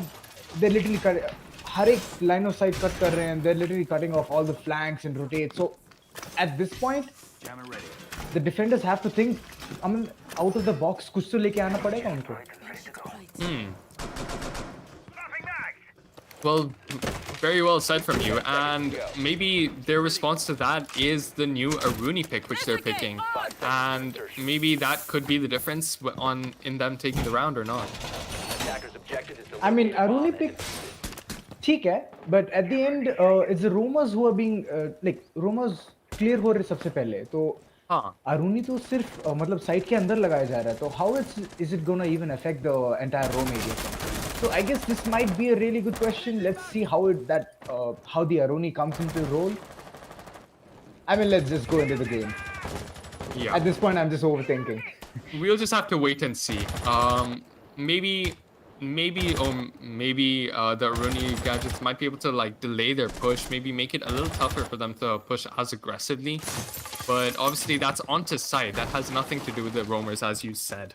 A bomb has been So, located. obviously maybe these new operator picks are signs of D3 realizing that they need to change up their gameplay, change up their operator picks, Attackers and have maybe located just a change bomb. up their mentality in defending. I mean, very well said. At this point, उनको सोचना literally सोचना पड़ेगा कि क्या ला सकते हैं ताकि they would stop this effective roam clear. I mean, अभी nomad तो लग ही रहे हैं. It's literally in the landing area. I would, if I'm not wrong, it's literally at the landing area. It has cut off the rotation from red stairs. तो मुश्किल हो सकती है for the defenders to actually rotate. Lekin, Zofia had a very nice drone there, giving them that intel that Melusi was playing in Astro, peeking bathroom very aggressively, which I'm not sure they were aware of. But it looks like the attacking execute is finally about to go to get started. It looks like Ace is trying to get open that triple wall in master bedroom. Seems like his attempt is unsuccessful so far, but it looks like he's going to be able to finally get it. And Akashi is going to get the opening kill of the round onto Fanko. And that's the Aruni. Looks like But Taiga is Taiga going to be gets able to all- get a double kill onto Warlord and Devil. This very interesting. And Taiga is going And to a find a third triple. onto Kakashi. This is totally swaying the odds of this match in favor of Team Namak. Kaige will find a fourth. Is this his ace? Do you think he's going to be able to It's find gonna an be ace? his And he ace. This will. is second ace. Second.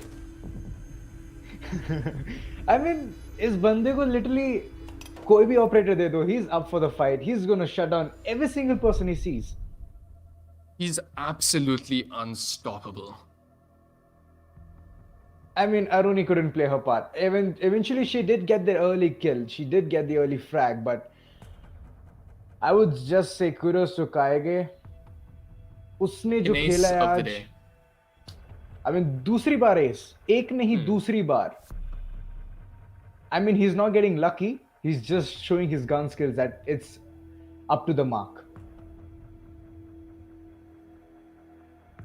Bichu is going to be the one who's going to six-pick off that Lion onto the Nomad. And just for a second, do you want to talk about that? the- Well, obviously, it's in Siege history that at one point, how broken Lion used to be. I mean, I was Bomb not located playing by that attackers. early. I mean, I would like to say that I started playing this game from Burnt Horizon. तो उससे पहले जो भी चीजें आई थी, I had no clue कि क्या चल रहा है. But eventually, I was watching clips, the older clips, and how overpowered he is. Basically, to sum it up, वो हर डिफेंडर के आउटलाइन को दिखा सकता था. Literally हर डिफेंडर के आउटलाइन को, and wall bank, floor bank, कुछ भी हो सकता था डिफेंडर्स के साथ, कुछ भी. तो he was very broken back then. बहुत टूटा हुआ था वो. As I could say, rephrasing it to Hindi. Yeah, no, I wouldn't say it any other way, except in English, because I can't speak Hindi for to save my life. But no, from what I understood, you put it exactly how it was. Lion was an extremely broken operator back in the day. It used to almost give you wall hacks. It literally gave you wall hacks. And that was, well, thankfully he's been reworked. But it looks like Kaiga is going to be the one to get the opening kill onto Kakashi, taking away an operator from D3, the mute being in question.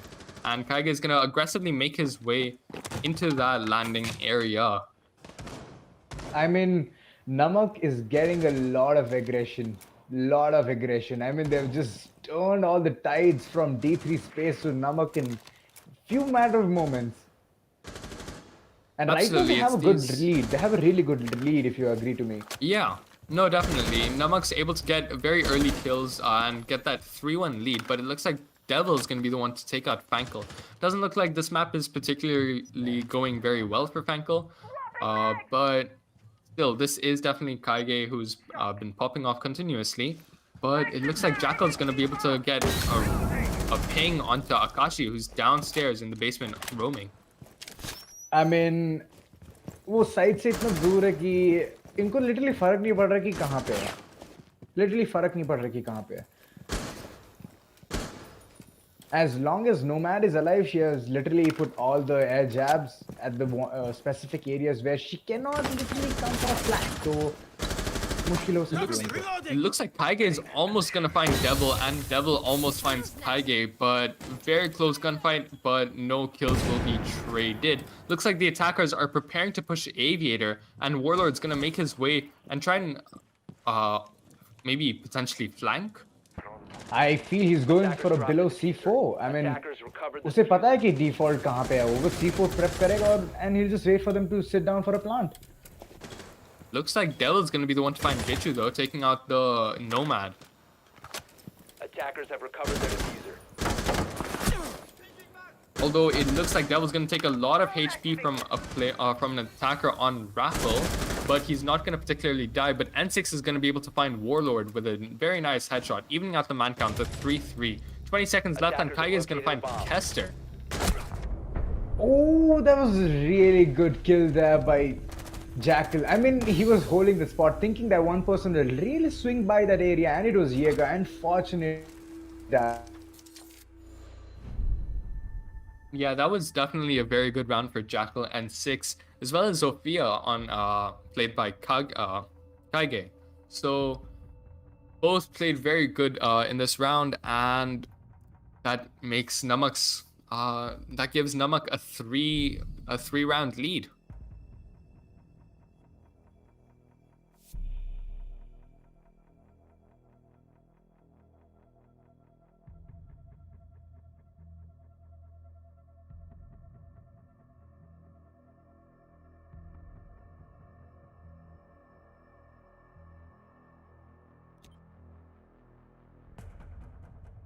Defenders, protect your bombs from being defused by attackers. Raise again in position.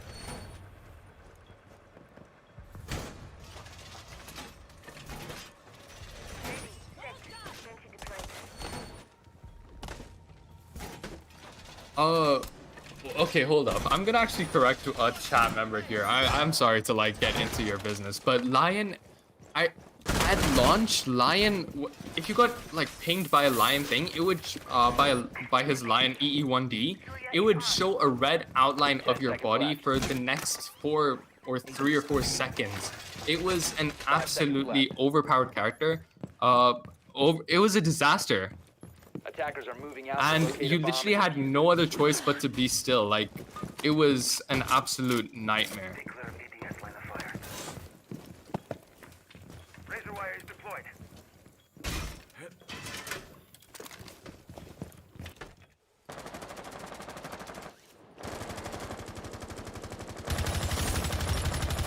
There is also that 0.8 second delay, but it looks like Devil's gonna be the opening, gonna get the opening kill onto Fankel. Like I said, this is the second time that Fankel's been picked off. But this is the first time this map that D3 is gonna be the ones to, actually the second time that D3 is gonna be the ones to get that opening kill.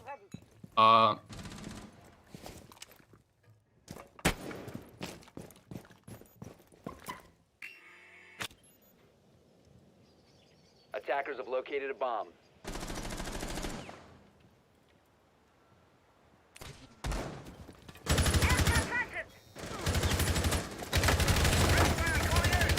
It looks like N6 is gonna find Kakashi after a long gunfight, but it looks like Devil's gonna be the one to find Kaige and will be able to finish him off, but Batman will quickly get that refrag.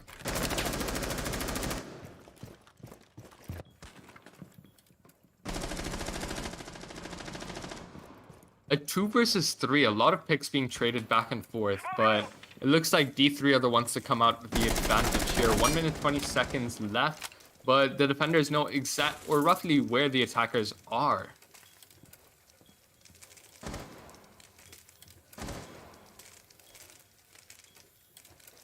One minute left on the clock. Jackal very close to the doorway, but it seems as though Malusi knows exactly where his position is and will exchange a few shots, but not take that much damage. Attackers recovered the bomb diffuser.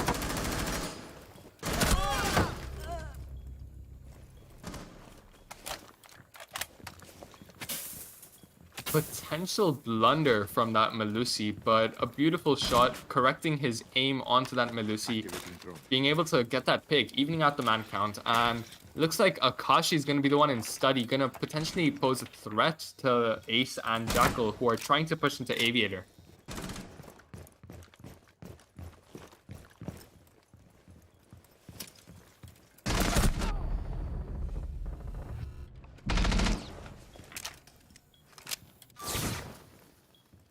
Surya gate reactivated. 15 seconds remaining. 10 seconds left.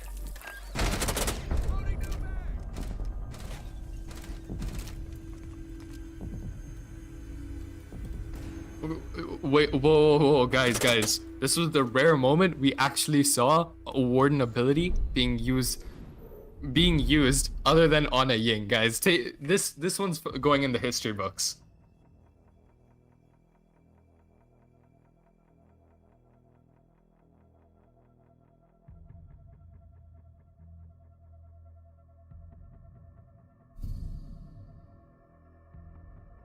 I'm not actually sure if he was actually able to get the most out of the gadget, because he wasn't actually standing still, but still he was able to somewhat see Ace through the smoke, and that allowed him to get that kill. But still, beautiful usage of the shields. With If you guys didn't know, there was a time in Siege when shields didn't have those small bulletproof windows, which you guys Attackers need to locate may take and for defuse granted as today. many So bombs as they can. just keep in mind that for the older players, there was a time when we couldn't see through our shields. But Warden was able to make use of it.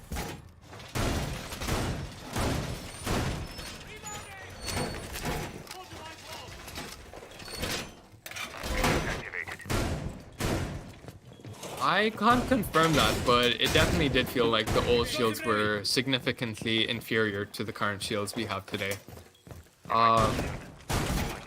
Still, just, I mean, Siege has grown so much. 5 seconds left. Vulcan's ready to defend. Attackers are moving out to locate a bomb and defuse it. You can stop worrying about grenades now. Ooh, 4-2 is... Loading your mag. Alright, no, go ahead. Yeah. I don't envy those with shields. Gonna be... Yeah, there are. We see Bandit as well as one more, but it looks as if the attackers didn't bring a Jackal, unlike Namak when they were attacking, and that may prove to be a potential thing they didn't consider, that someone might be deep roaming.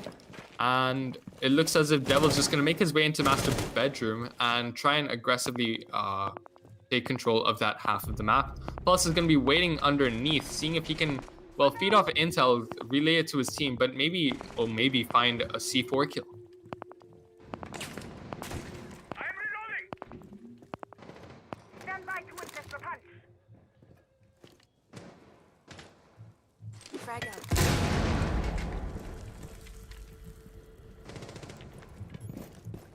Almost, well, does very little damage to N6, but I mean, unfortunate timing for him, and that could have been his life on the line, and thankfully it isn't, and Goyo's still going to be in the game.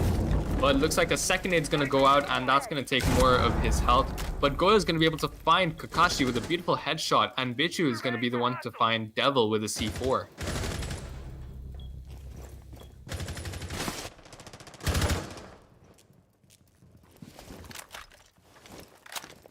A very nice shot from Akashi, and beautiful support from Bichu, also able to get that C4 kill. Activating Selma. Looks like All is secure. Attackers have located a bomb. Rush contact. maybe rushing a little too much there, Kester. But he is able to pick off that the pulse returning back into sight, and Warlord is going to be able to find N6, making this a 1 versus 3. Not impossible. We've seen Kaige pull off much worse, but not exactly in his favor. Looks like attackers are trying to make their push, and Kaige will almost find one, but will unfortunately take a little bit of HP. Plant will go down, and he is stuck in a very bad position.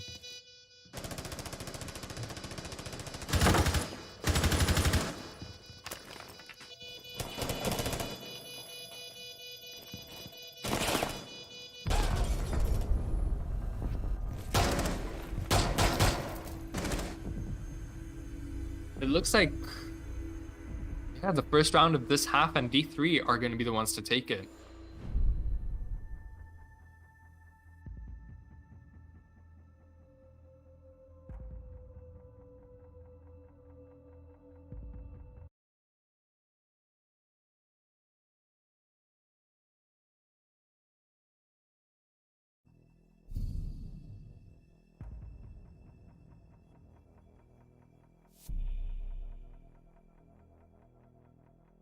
I mean, this was D3's pick, so I was kind of expecting them to at least be a little more prepared for this map, but it looks like Namak, I mean, they're on the defense, and that first round didn't look very good for them, but this might mean D3 are gonna make a Attackers need to comeback locate and and be able defuse to the bomb. overtake Team Namak.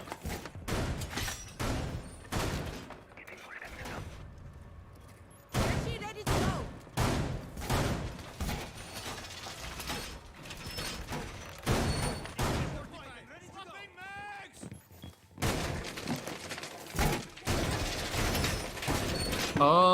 I'm suspecting that they're actually gonna stick to the same strats, but I definitely do think they're gonna maybe adjust their positioning and how they particularly take their gunfights, because we saw Pulse get a beautiful nitro kill as well as a few opening kills from the side of Team Namak, but unfortunately they weren't able to keep that momentum, and unfortunately D3 was ones who were able to snatch that round away from them. Razor wire is deployed. Looks like Fankel's going to be the one who's on the roam this time, and the attackers are going to push their way. Swapping mags. I guess you make a point there. Looks like Devil's going to be the one to try and roam clear manually through basements. But 2 minutes 30 into the 30 seconds into the game, and not gonna lie, there's not much to go off of here. Reloading. Ooh.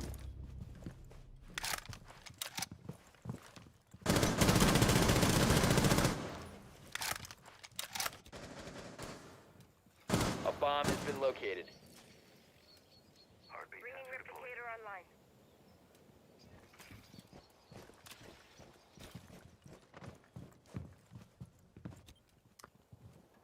Still, honestly, it's, well, Pulse getting, well, thrown out by that Iana hologram, well, or like giving away his position there, and attackers are going to be well aware of Pulse hiding in that half of the map, but it looks like Devil's going to find a second kill onto Kaige, two of Team Namak's top fraggers, and Devil is almost going to fall, but it looks like he's going to live to fight a little longer, and 1 minute 30 into the round, a 5 versus 3 right now.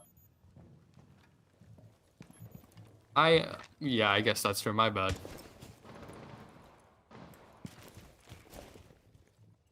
Looks like the attackers are spending a little long on this roam clear. I mean, I guess this just shows how effective these roamers are at wasting their time. It looks like Pulse is going to be right next to an operator, completely unaware of his position, and vice versa.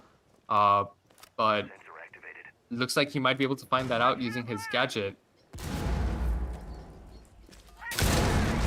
And he will use a nitro to be able to catch Warlord on the Iana who's droning. And Kakashi will also fall to the Pulse.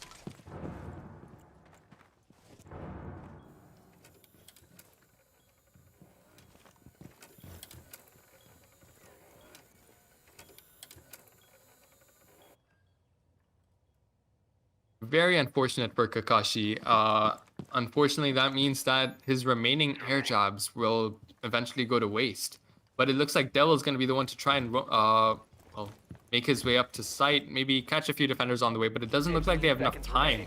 Ace is going to make his way into Vault, and Devil will be able to find one. Ace finds another. Zofia will fall to N6, who gets another 5 kill. seconds remaining. Looks like Plant's going to try and go down. Attackers have dropped the bomb diffuser. Operators, you are out of time. Beautiful focus from N6, targets the planter itself without while trying to avoid Ash, who was constantly trying to kill him, and ultimately it came down to the 000, and N6 was the one who stood as the victor.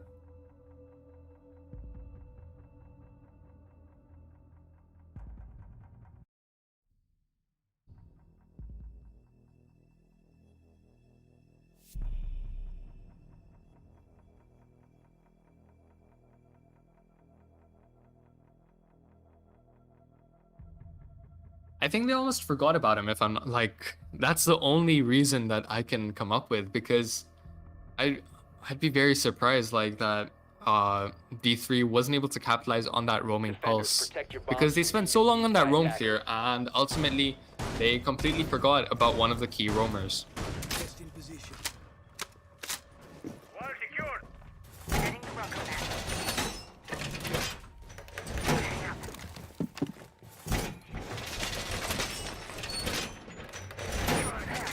Jammer ready to activate. Deploying ADS.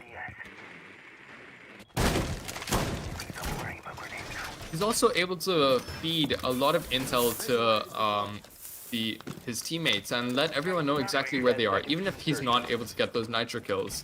But I mean, in this case, he was able to get a free kill onto Warlord, who's just a sitting duck for him.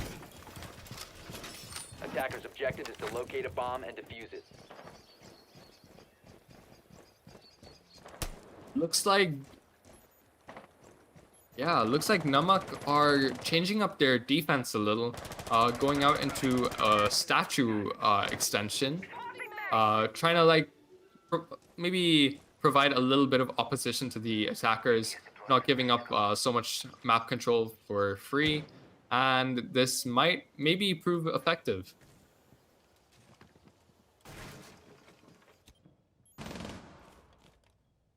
Aussie on Rome here. This is, yeah, I agree. I mean, it seems to be that Namak has the momentum going in their favor, and honestly, it's going to take a lot for D3 to overcome this momentum.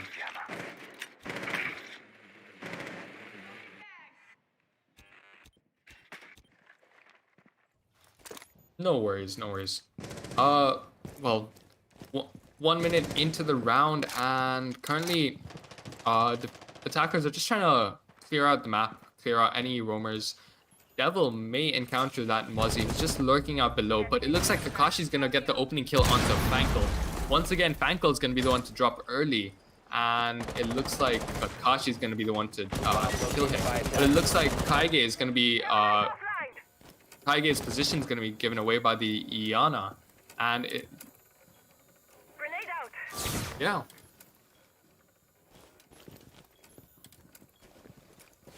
It looks like it's been a rough time for him on Villa in particular.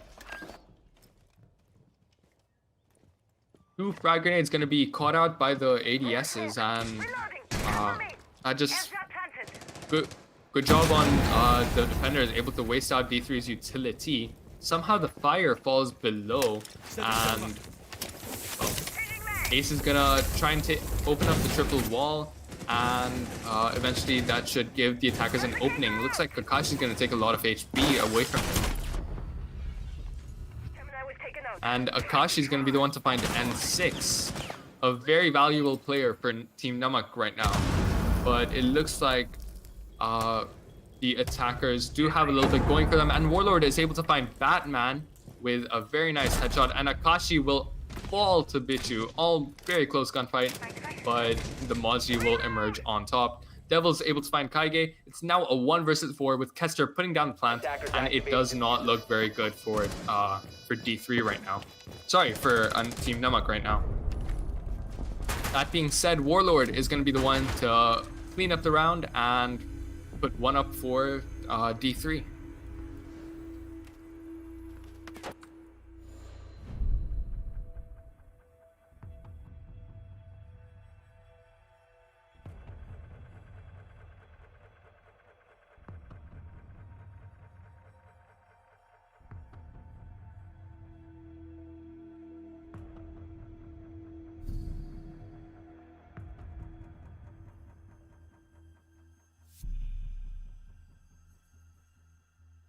We did see, well, quite the momentum change going from Team Namak to the hands of D3 Space. We did see a beautiful light take from D3. They were able to catch a lot of picks, and that helped them get the diffuser down.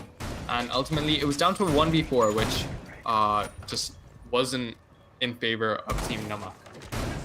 Team Namak will be returning to that same exact site, hoping to maybe take it this round.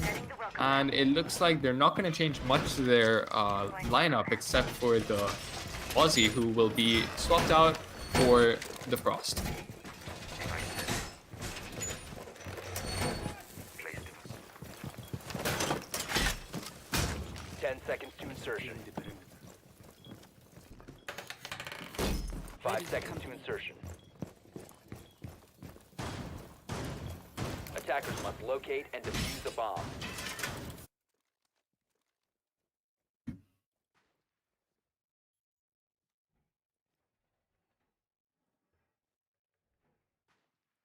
So, round just started, and looks like not much has been going on so far, but 30 seconds in, and looks like the attack are just getting started. I'm gonna apologize, but my co-caster Sky is just having a little bit of issues, so unfortunately you guys are stuck with me, and Devil is gonna be the one to find that opening frag onto Fankel.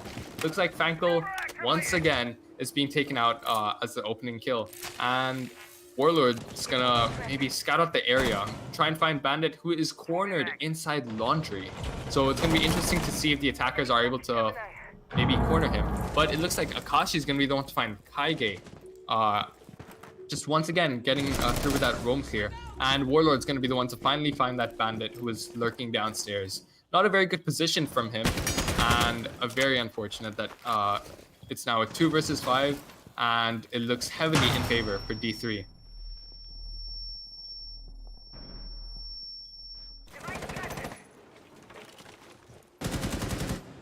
Not much N6 and Batman can do, but it looks like Kakashi's gonna try and make his way from master bedroom or potentially bathroom here, and he might run into N6 here.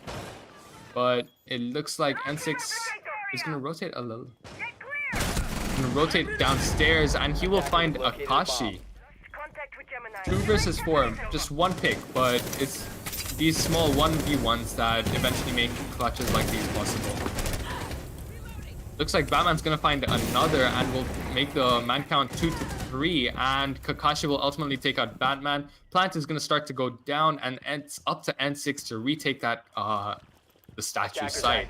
Unfortunately, he is stuck, and it looks like Ash is gonna be the one to get the kill onto him with that beautiful well, pre-fire, I guess you could say, but it's N6 unfortunately had to give away his position by taking out that barricade.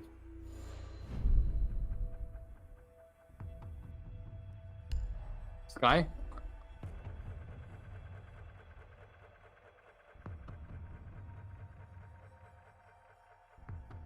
Looks like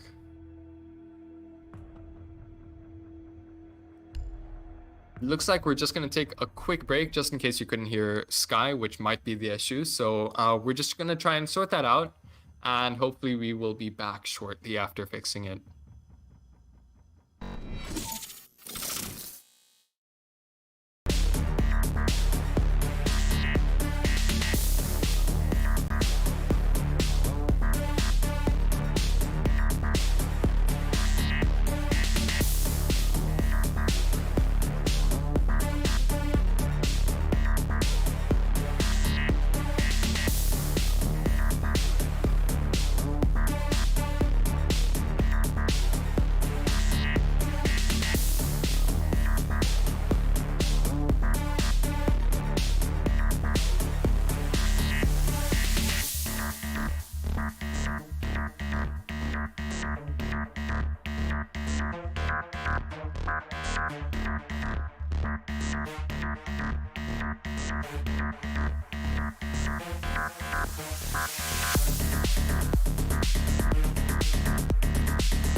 And we are back. I'm Sorry glad for the whoever delay, was. guys. Yeah, I mean, I couldn't. My audio was not audible, so that was a pretty much issue there, and you could hear nobody talk to literally nobody there. So yeah. Yeah. All right, Just whoever has been here, 18 people watching. Thank you for. I mean, going us going through with Attackers need this. to locate and I'm sorry defuse there as many had been bombs as they slight can. technical issues and nothing else.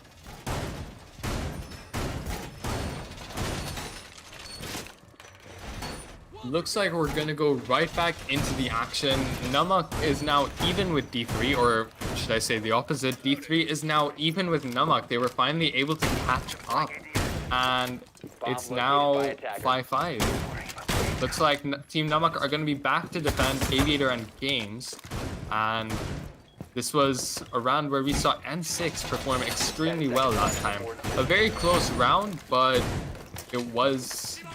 it did go in N6's favor. I mean, I would say really good trigger finger actually by Kaiga, because he could have blown off the bandit's legs 2 times. 2 times, and yet he didn't. Yeah.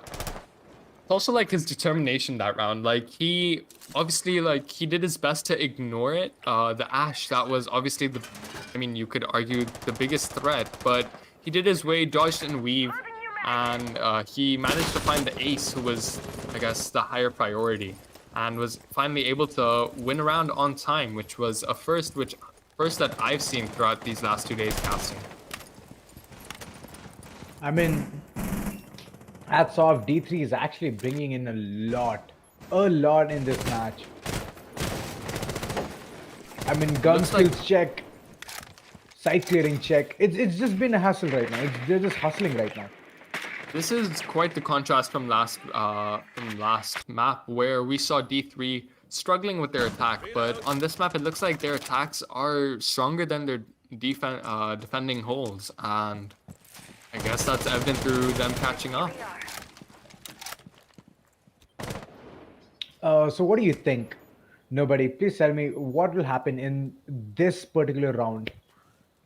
Will it be ticking down to the actual time where the action begins, like so final 30 seconds or 45 seconds, or it's gonna be pretty much done and dusted in beginning itself? As you can see, the early frag coming in by Zofia on Jaeger, who was on red. A very nice slow peek. Managed to catch that Jaeger, but I mean, it looks like the attack are slightly changing it up. Obviously, they're not pushing directly into master bedroom. They are taking bottom control, which I guess Devil was doing last round. They almost find someone vertical, but just barely miss him. Although Kaige is able to catch Devil through that angle.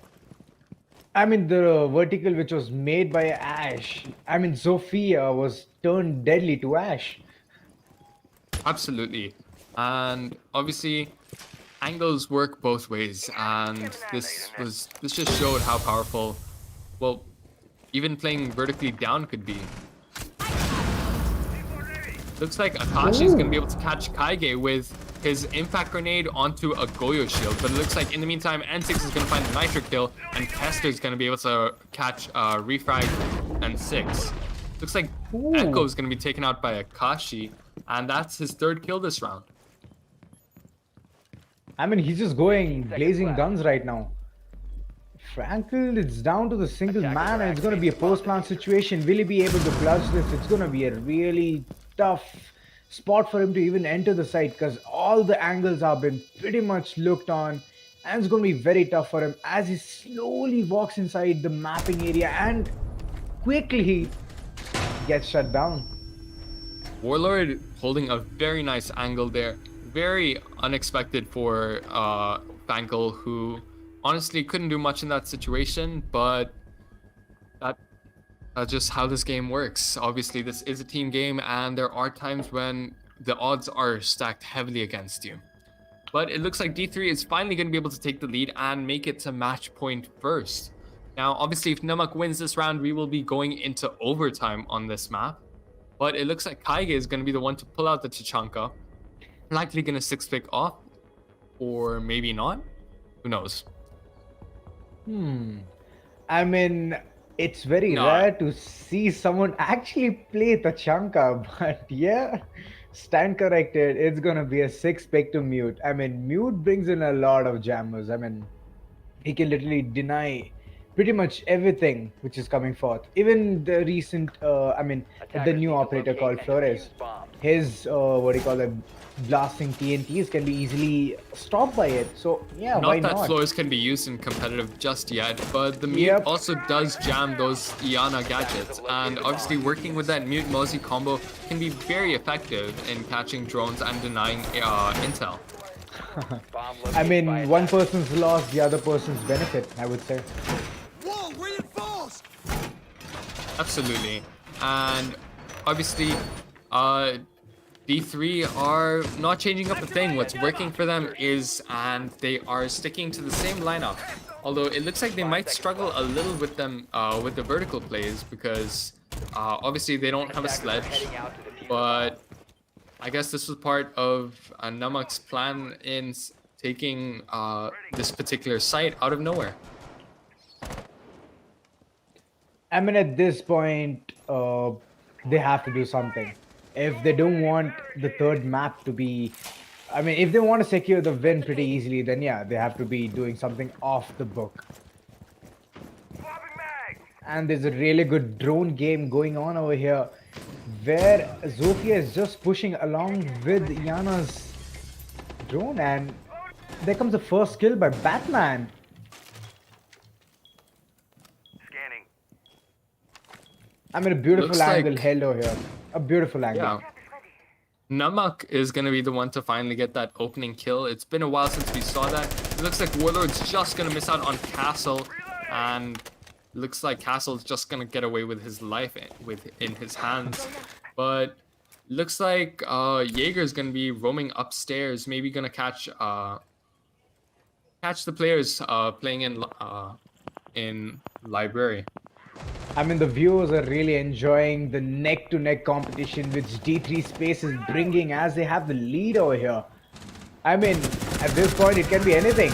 Oh, and Kakashi A just beautiful swings inside, double gets kill. two people. A literal not aware. tank I mean, bulldozing his way into sight. it's going to be looks like- very tough for the Mozzie to even recover from that. I mean, he's down to his final ticking moments, but Kakashi gets a triple kill here. Will he be able to secure the last? Looks like it's down to a 1 versus 2. All 3 players are damaged, so it's not going to be extremely hard. And it looks like N6 is almost going to catch Kakashi, but Kakashi will switch to a different angle and manage to catch N6 off guard. Ooh, it is back and forth right now. He gets a second quad this map. I mean, it's very consistent. He's consistent. Even in his first map, he did get a quad kill. Second map, he did get a quad kill. Same thing goes with Multiple quad kills, keep in mind. yeah, I mean, same thing goes with Kaiga. He got an ace in the first map. He got an ace in the second map. I mean, these people are just heading on neck to neck. So, I mean, that was a pretty interesting match there. What do you say, nobody?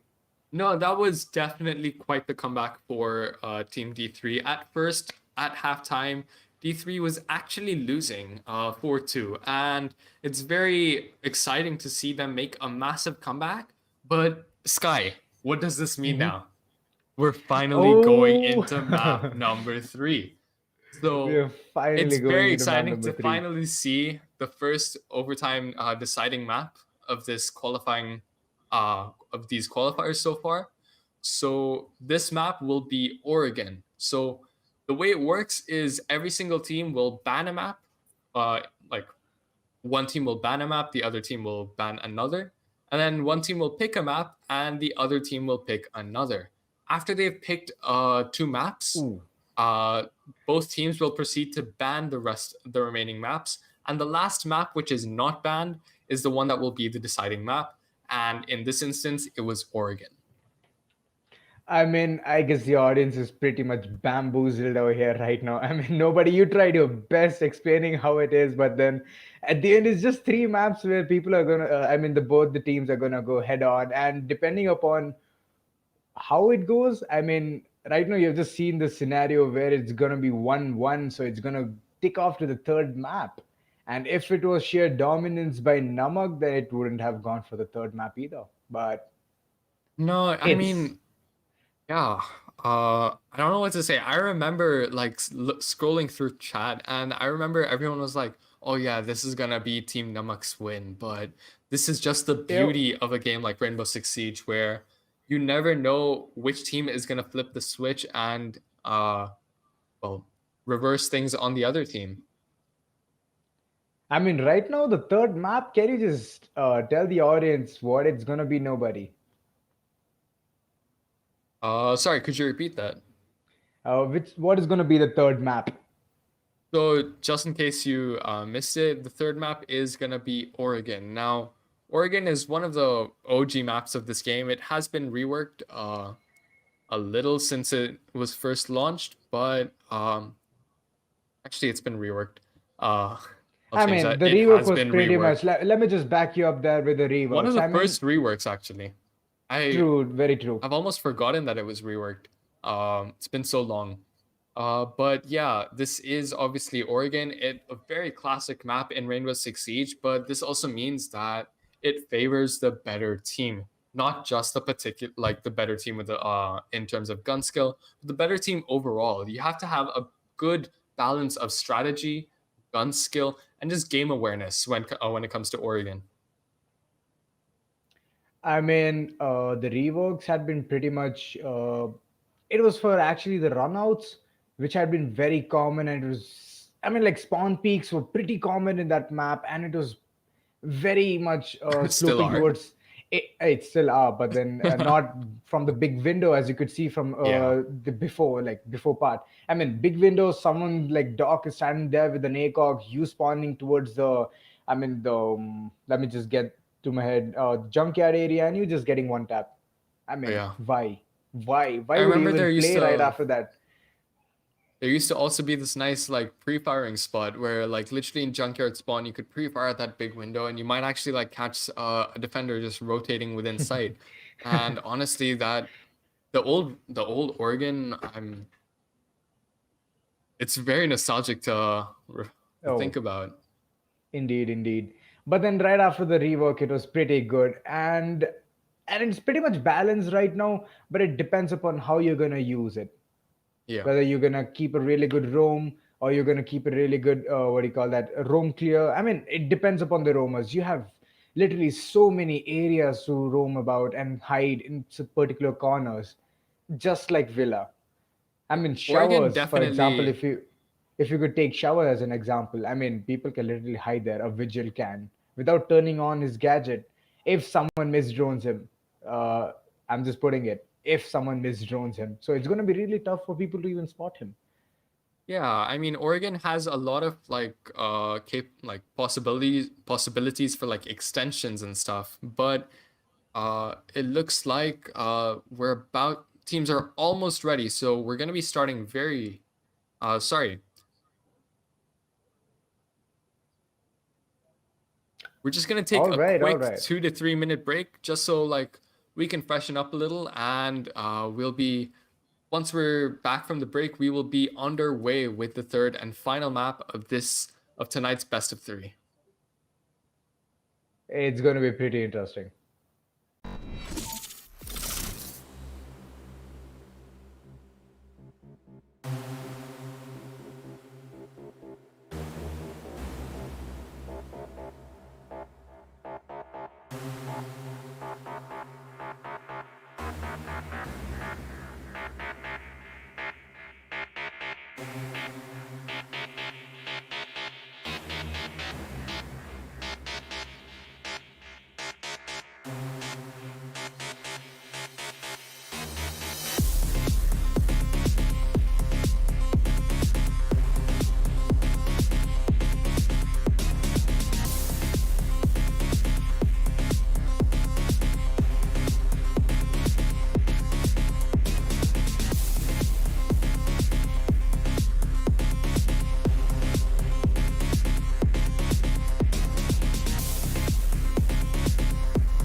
Welcome back to day 4 of the qualifiers of the Velocity Series 2, Series 2 Pixels tournament hosted by PixelScope Entertainment.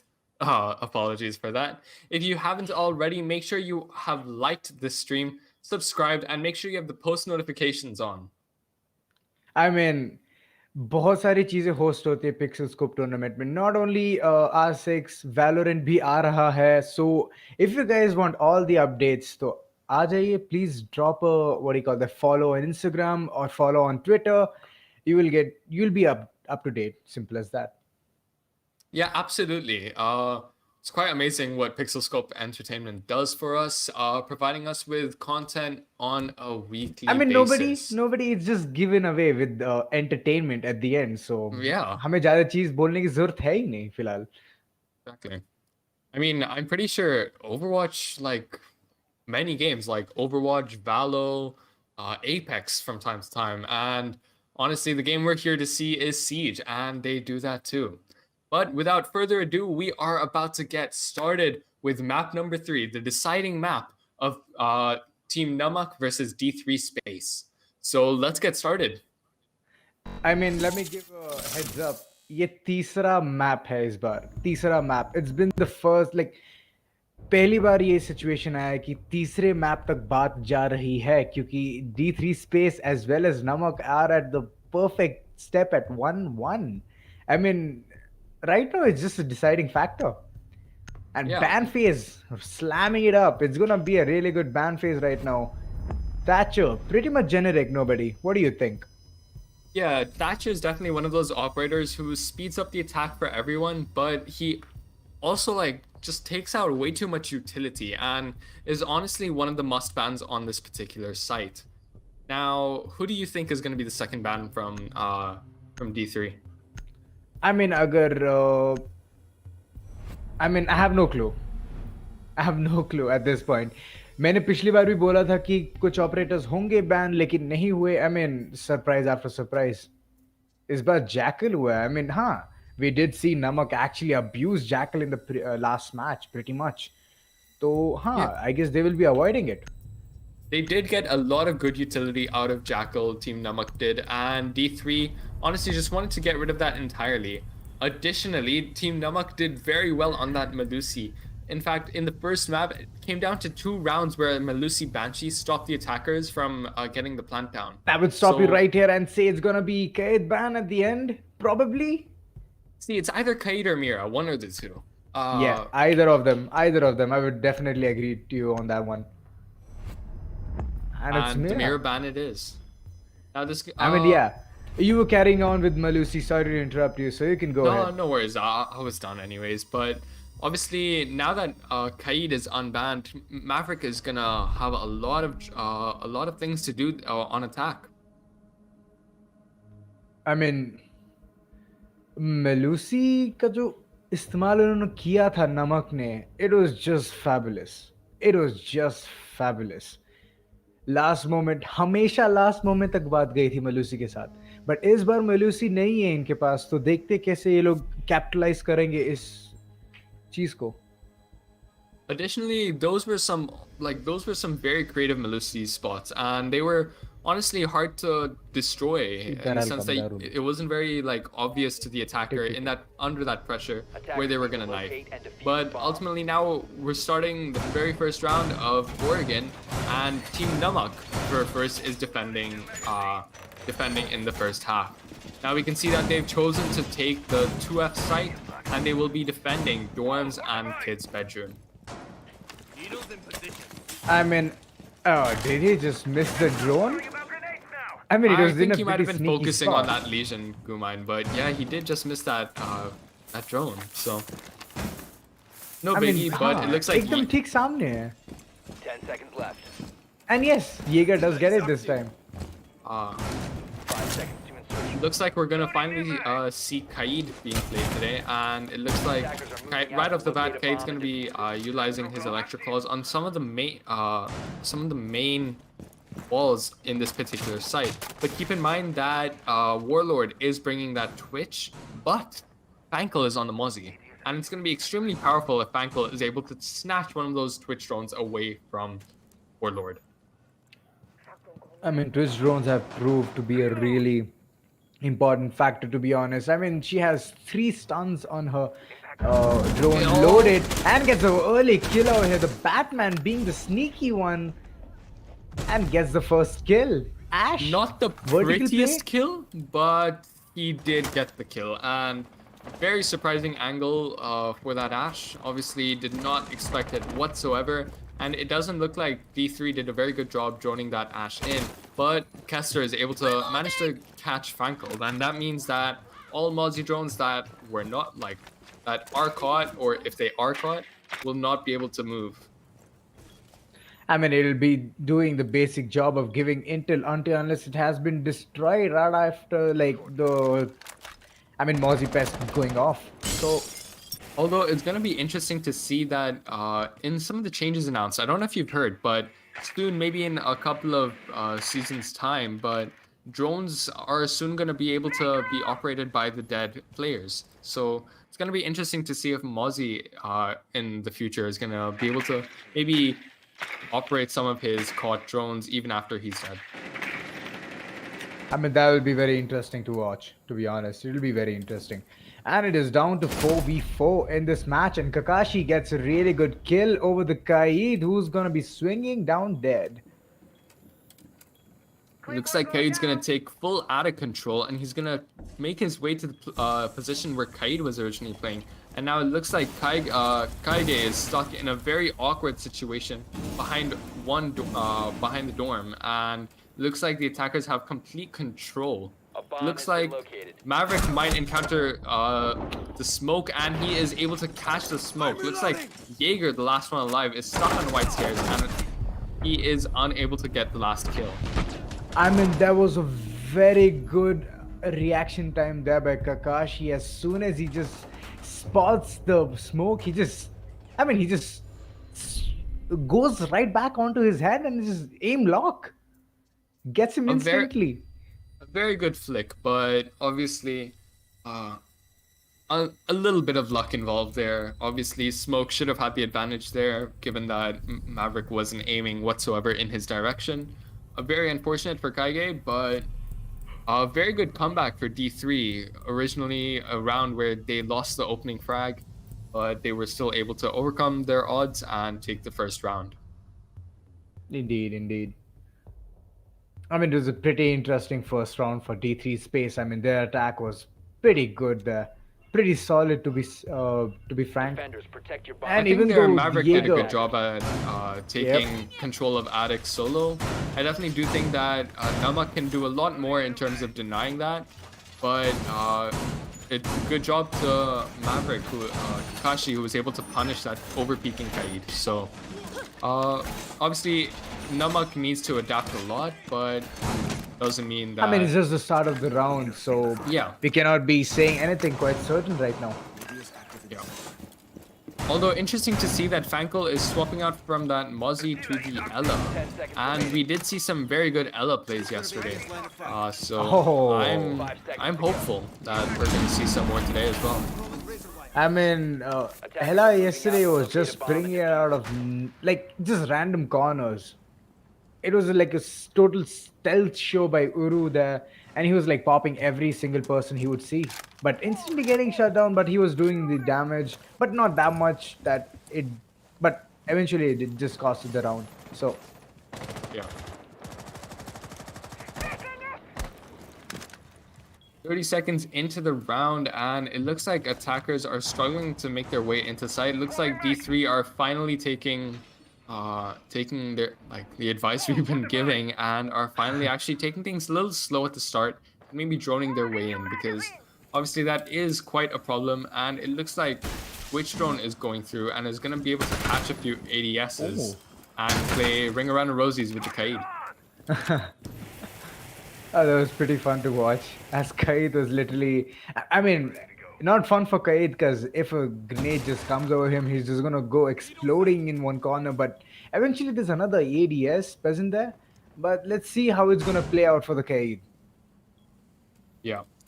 Also, it looks like Kashi was unable to get that electric claw on that game's wall, and that might actually bite them and force him to enter into classroom and try and take it out manually. But Kaige might be there to challenge that vertical. On the other hand, it looks like Kakashi is going to try and make his way into Attic again. And it's going to be interesting to see if he's going to be able to replicate what he did last round and take it extremely quick and extremely swiftly. So we'll just have to wait and see. Nest in position. I mean, this time it's two people who have been pushing the attic side. And it's going to be very interesting looking at a nade over here and instantly destroying the shield which was right in front of Kaid, and Kaid just retreats. Smoke Looks like knowing- Kaige is going to be on the offensive here, but is going to fall to Kakashi. And now the attackers have complete control over Attic. Not looking very good for the defenders, but Kakashi is extremely low, and he is down by the Kaid. I mean, really good presence there by Kaid, but he's down to 32 HP over here. I mean, it's gonna be really tough for him to even swing by and get the kill, and he takes more damage from that, and it's gonna be really tough right now to be holding the attic side. Because at any moment, oh, Very unfortunate. as I for was Panko saying here. something, Frankie just gets shut down by Zofia. And on the other hand, Bichu is going to be able to catch Kakashi, who is tagged by the Kaid. Looks like the plant's going to go down by the Ash, and Bichu is going to be taken out by Kester. 4v1, and Kester's going to get the final kill of the round. I mean, here it was about, like, as you said, the plant was about to go down, but then they just thought, okay, why not just finish the entire squad? Yeah. Obviously, they had the man count advantage, and playing aggressive in those situations, I mean, given that they had such a big advantage, it was completely viable, and honestly, just got it over with quickly. But as a pattern we're starting to see is D3 actually starting off quite slow, in the sense that, like, maybe losing a few gunfights at the start, but come past the middle game and they are completely taking control of the game. And this is now 2-0 in favor of D3 Space. I mean, Kaige is literally making very silly mistakes here, to be honest. He being a really valuable operator, being the smoke, pushing attic in such a manner would have been the most strongest call from him. I mean, it's a really bad play here. I think he might have overestimated, like, just there. He had no intel, and it wasn't very wise of him to push. I think, obviously, yeah, that wasn't the right call from him. But hopefully he's able to rectify his mistakes, and who knows, we might see another one of Kaige's aces. I mean, the chat is literally going crazy on D3 Space right now. I mean, they're doing a really good job here. I mean, they're Esther doing and really good job Kakashi here. are really popping off this game, even though it's only been 2 rounds, but they are showing their dominance. Defense is high. Changing max. I mean, at this point, nothing is falling right for Namak. They're getting swatted every single time. I mean, the angles which are being holding, like, I mean, the angles are off. I feel the angles are really off. To be honest, we have seen the fair amount of gun skill, and they have it a lot in them. I wouldn't be complaining on that, but the spots where they're holding is just not up to the mark. Yeah, I would say they've maybe chosen the wrong sort of play style, in the sense, like, they've been playing extremely aggressive in places they shouldn't, and that is really costing them, and D3 is taking full advantage of that. Yeah, Mavic is down to opening the hatch, and he's pretty much very determined to do it. It looks like N6 is gonna maybe see if he can catch a glimpse of Maverick's head as he is vulnerable opening that hatch, but doesn't look as if he's found the opportunity. Any moment if it pops, and oh, that was a very close C4, as if, like, I mean, Kakashi here was just anticipating that it's gonna be a C4, just gonna be bounced right off, and he just avoids it. But Ash definitely doesn't avoid Jaeger, and she was prone, getting the pistol kill on Jaeger. A cheeky little crouch spam from that from Devil, just indicating that, hey, I got this kill. And unfortunately, Batman is now finally managed to catch a kill onto Warlord, and that evens out the man count to 4-4. 1 minute left on the clock, and things are looking quite balanced right now. I mean, backstairs position being held by Vamai, oh, is just too accurate. Looks like Kakashi is going to try and take out the player in pillars, but is actually going to be able to do so. In the meantime, Bichu is going to manage to find Devil, and he will find Kakashi as well, making this a 2 versus 3. Not looking as good for the attackers as it was 30 seconds ago. 30 seconds left on the clock. Kester with the diffuser, but Akashi in bunker. I mean, that's what I was saying. As a valuable operator, like Smoke being there at the corner it's gonna make things really tough unless he uses the last canister. It's gonna be very tough to even stick a plant because the damage is too high. And Hester looking the complete opposite direction, and Bichu is gonna get his 3rd kill for this round. Absolute wonderful gun skill from Bichu here, getting a very nice multi-kill. And that'll be the first round for Team Namak. I mean, are they capitalizing from whatever mistakes they have made? I think they're learning, yeah. Earlier than we did see a really bad roam by Jaeger, but yet the defenders who were there in the side, they held the precise angles and they could literally get off all the attackers. So it was very good. It was a very good match for Namak. Yep. We can see Fankel swapping off that Pulse to the Wamai, and on the other hand, Warlord's going to be swapping off the Nomad with a Twitch. Very interesting pick, but might have been in vain, because maybe that Wamai 6 pick was in vain, because obviously there's no longer those air jabs to catch, and we obviously have the Jaeger, but the more projectile catchers the merrier, and that might be what Team Namak is going for right now. Oh, he's a pretty interesting operator there, Wamai. I mean, he catching projectiles from left to right, and if he's till the end, like if he's alive till the end, it's gonna be a really valuable operator, just like Smoke. Depending upon how they're gonna plan to push the final execution. So if there's a lot of explosion involved, then yeah, they it's gonna be caught in the projectiles. And although I am quite saddened by that Wamai nerf where he lost his shield. Obviously, I think he was personally one of my favorite operators to play when he still had that shield, and just doesn't feel the same anymore. But I guess now he's much less of like an individual force, but rather he complements that Jaeger and complements the team. True. And we are going for the 4th round over here. D3 space attacking, and Namak is gonna defend the very same site which they lost twice. Obviously, this they seem to think that this is the site where they have the best chances. I'm guessing that they're not very confident in their maybe kitchen and meeting, or kitchen and cafeteria.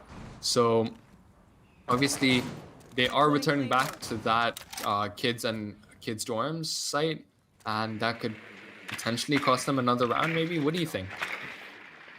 It might. But right now the chat is going crazy on how D3 space is literally bouncing back ever since the first hour after the first map. I mean, Clubhouse was pretty unlucky for them, but they stood strong in Villa, and now they're showing the dominance in Oregon as well. I mean, I might be saying it too early, but the score is actually in favor for D3 space. I mean, obviously they do have that 1 round advantage, but we did see a comeback last time, and that was from a bigger score difference. So maybe, I don't know, Namak might pull an Uno reverse and make a comeback on D3, but it looks like Devil is going to open up the game and get an entry frag onto Bichu, the Legion. As the utilities are getting utilized over here, I mean, not utilized exactly wasted, to be honest. I mean, that's what the defender's whole purpose is all about. They want the attackers' utilities to be used as much as they can, so that the final push, it'll be a little bit all right. I mean, for the defender's side, it'll be at their favor. But right Wasted here, might you not be can the right see. word, but yeah, definitely. Obviously, the defenders are forcing the attackers to Attackers use have their located a bomb. utility a lot. It looks like Devil's gonna push aggressively into sight, and he'll find N6, but is left on less than 20 HP, and Fankel's gonna punish him for it, and Fankel gets his double kill. Looks like Kaige is gonna follow up with another. It's now a 2v3 in favor of I Team mean, Namak. finally, Kaige is actually getting down his gun skills up. It looks like Fankel is too. 15 seconds left. 15 Fankel has seconds. always been the valuable asset, and here comes a prone attack. I mean, it has been reversed right now. Fankel with a quad kill. Ah, A beautiful I mean, round. Unfortunate for Kakashi, who looked at Fankel and thought he was a dead body, but Fankel managed to use that to his advantage and get a double kill in that moment, making it 4 kills in that entire round. I mean, we've seen a lot of prone plays in this map, especially there with the Ash prone down, getting the Jaeger. Now, Vamai proning down, getting both Zofia and Maverick. I mean, it's just a prone to prone game right now. I'm gonna have to correct some of the chat here, and it looks like in this particular instance, it was Namak who had the better proners. Oh. I mean, it's just going back and forth. It's going back Yeah. and forth, I would say. And you see a pretty interesting six pick there. I haven't seen a single scenario where Capitao has actually been Attackers taken. need to locate So and it's pretty Capitao, I interesting mean, here. he's dropped in popularity. I guess I would say arguably since this rise of like Ace, obviously more and more characters have access to those smoke grenades, and obviously those Capitao darts don't actually last very long, so they aren't as useful. But obviously he does come with those fire darts, which can flush out defenders and potentially catch a few picks if used correctly. Picks in the sense that either like it'll burn the defender, or it'll force them to rotate, which might cause them to run into an attacker. 5 seconds. I to mean, it's pretty interesting there. He's the only operator who has fire, so Attackers yeah. are moving to I mean, only attacker who has fire. Let me correct myself. So it's pretty interesting upon his pick, but he has pretty average weapons. If I'm not wrong, it's pretty average. His second weapon being an LMG, and the first being an AR, which has surprisingly very slow rate of fire. I mean, both of his guns have almost identical stats, with the difference being in aim down sights time and reload time. But That's a obviously, give and like, take. yeah, his guns both, Bomb like, when you located come, by attackers. I mean, they're almost identical, but they are very average, having said that. And I guess there's nothing great about them, but there isn't actually anything wrong. They get the job done. They have, I guess you could say, a low rate of fire, but if your enemy's landing that first shot headshot, it shouldn't actually matter. So Indeed. I mean, this game is all about one shot headshot, whether it be any weapon. So yeah. yeah. 1 minute into the round, no kills have been exchanged yet, but it looks like the attackers are preparing for a small tower push, and Fankel is ready to receive that. But it looks like Zofia is going to be the one to run away and maybe choose a different approach to this particular objective. Looks like some action is going to go down vertically, breaching charge going off, and looks like, never mind. It looks like all the action is downstairs, but it's up to Maestro now to hold down that showers, because that is a very crucial room to this particular objective.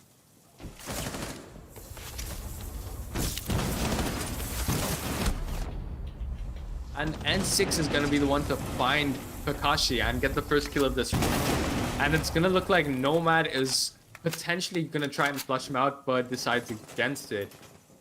I'm reloading. I mean, Maestro being a really valuable operator. I mean, his gun is literally pointing out. Will he be shut down instantly? Yes, he is. He does get shut down instantly. I mean, his gun is OP, but with that length, I don't think so. He can hide behind any of the closets.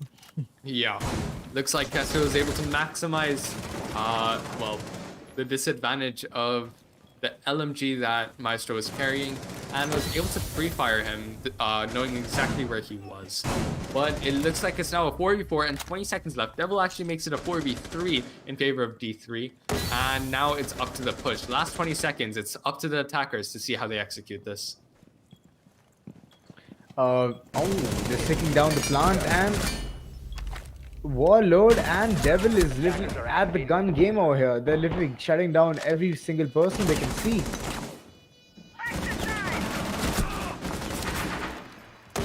Looks like the prone game is back, and Nomad is actually able to, well, be the better proner and get manage to catch that mute who was roaming upstairs. Oh my god, it was a hip shot there. It was a hip shot there by Nomad, and he's just Hipfire too good at it. Prone OP, hitfire OP, and he just shuts down mute. I mean, very interesting rounds back and forth. It's very interesting. At this point, if the game goes to the fourth map, I wouldn't be surprised. Unfortunately, there is no fourth map, but that's pretty unfortunate. You can feel the pain through my voice. But it does look like Namak is going to be the one to, hopefully, like, I'm sure it's in their minds that they have to try and even out the scoreline when it comes to the second half, because Attackers need to obviously locate and defuse bombs. it's now 3-2 in favor of D3, and if D3 is able to take this round, they will go into the second half on, well, a pretty balanced map, but they will go into the second half with a two-round advantage. I mean, over here right now, you can just see the elbow has been held by Smoke. It's gonna be a pretty interesting play here. It's gonna be pretty interesting. Yeah. Obviously, Smoke playing an elbow is arguably one of the toughest positions on this particular site. Obviously, it's a position that really doesn't have much intel, and it requires insane reaction time and reflexes, and as well as controlling the SMG-11 in heavy pressure situations. So it's going to be up to Kaige to potentially pull it off, or potentially the Wamai who might be playing in that position. I agree. I mean, here, all the... Wait, there's not even a single roamer who's roaming right now? That's Not very that we can surprising. see her, That's but very surprising from Namak. That's very surprising indeed. it does look like Team Namak is going to go for a completely turtle hold, and with all 5 operators being downstairs. But honestly, on this particular site, that is completely viable, and if Batman doesn't lose this opening pick, it could prove, if this Wamai doesn't lose the opening fight, then it might be a good situation for Team Namak. I mean, the same thing back and forth. Kakashi just going for the hatch instantly. It's a minute down to the map, and are we seeing a bit of K-Trick here? Is he gonna blow up the C4 right at Maverick's face? I mean, judging by the radius of how the explosion is, I guess it might take... That was Does very a close. lot of damage, and Kakashi is left on less than 5 HP. But it doesn't seem as if N6 is aware of that. But this will prove to be quite damaging to Team D3. I mean, yeah, Maverick is a pretty hefty operator, man. I mean, he has a really good weapon. Bomb located by attackers. I mean, I'm just, at this point, I'm just repeating myself. So yeah. No, He's you're stupid. right. He's just Maverick stupid. does come with that M4, and he comes with a very good weapon. Batman takes a little bit of HP, gets droned out, but doesn't seem to care about it. And Yellow Pinks comes through, and Ash is going to be the one to try and challenge Wamai in his position. As you were saying about that Maverick does come with that M4, and that is such a strong gun, as we have seen Kakashi use before. N6 and Batman will fall down, though. Unable to be revived currently. Actually, N6 will be revived, but looks like Warlord's going to swing directly into sight and almost catches the Legion, but it seems like Kaige is going to say not today. Oh, yet again, Kaige goes for an aggressive hold, which was totally unnecessary, but yet He just does it and proves to be wrong. And there was another prone game there by Kaid, but unfortunately couldn't pull it off because his location was just revealed. Looks like 5 HP doesn't matter to Kakashi, as he was able to still aggressively play as if he was on full health and managed to get that final double kill that secured the round for D3 Space, giving them that 4-2 lead.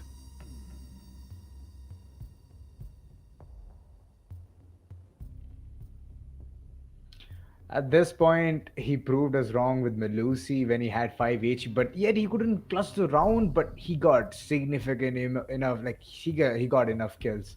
He got enough kills. But yeah, at the end, that time, he couldn't clutch it, but this time it was the entire team backing off and he backing it up and he backed himself up over here, kills the Jaeger and secures the round. Kakashi has definitely had quite the presence over the course of these last 3 games, Defenders, protect your and bombs from being honestly, defused by attackers. I wouldn't expect less from him. He is quite a strong player, and he is playing those very important roles.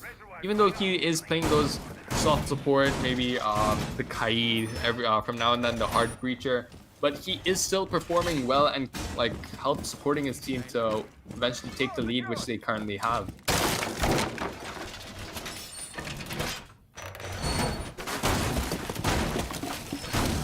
Looks like Team D3 are gonna decide to go downstairs first, and obviously currently we can observe their setup, and it looks as if they might all be staying downstairs, but who knows, maybe we might see a roam game, but not necessarily.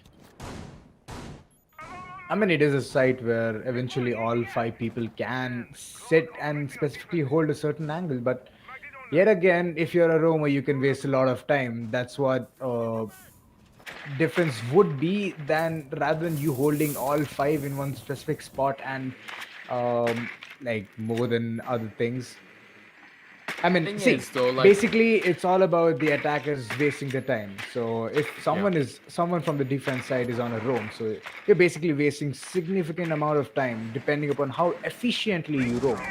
So as one of the chat, as I read one of the chats, Arman did tell that I mean it is a site where all 5 can hold, but I would also say that if you waste enough time, I mean you're just narrowing it down for the attackers. If you know there's no one on roam, you would just go for the side push. You would literally go for the side push because if you waste time in roam clearing right now, that's stupid. That's literally being stupid. So at this Looks point, like Sophia is inches away from getting into a gunfight with the Warlord. If either of them move even a little to the right, they will find another, and Kaige does just that, and he's able to get a nasty headshot onto Warlord, getting the opening pick of this round. Team Namak takes the man count advantage early on, and it looks as if the attackers might be gaining some momentum here.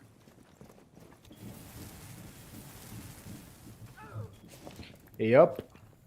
At this point, it's a really good round. I mean, D3 Space is proving everything right now. They just want to win this match, and they just want to advance in the next qualifiers. But I feel Namak is gonna give them a bit more competition, but they need to step up the game right now. Yeah.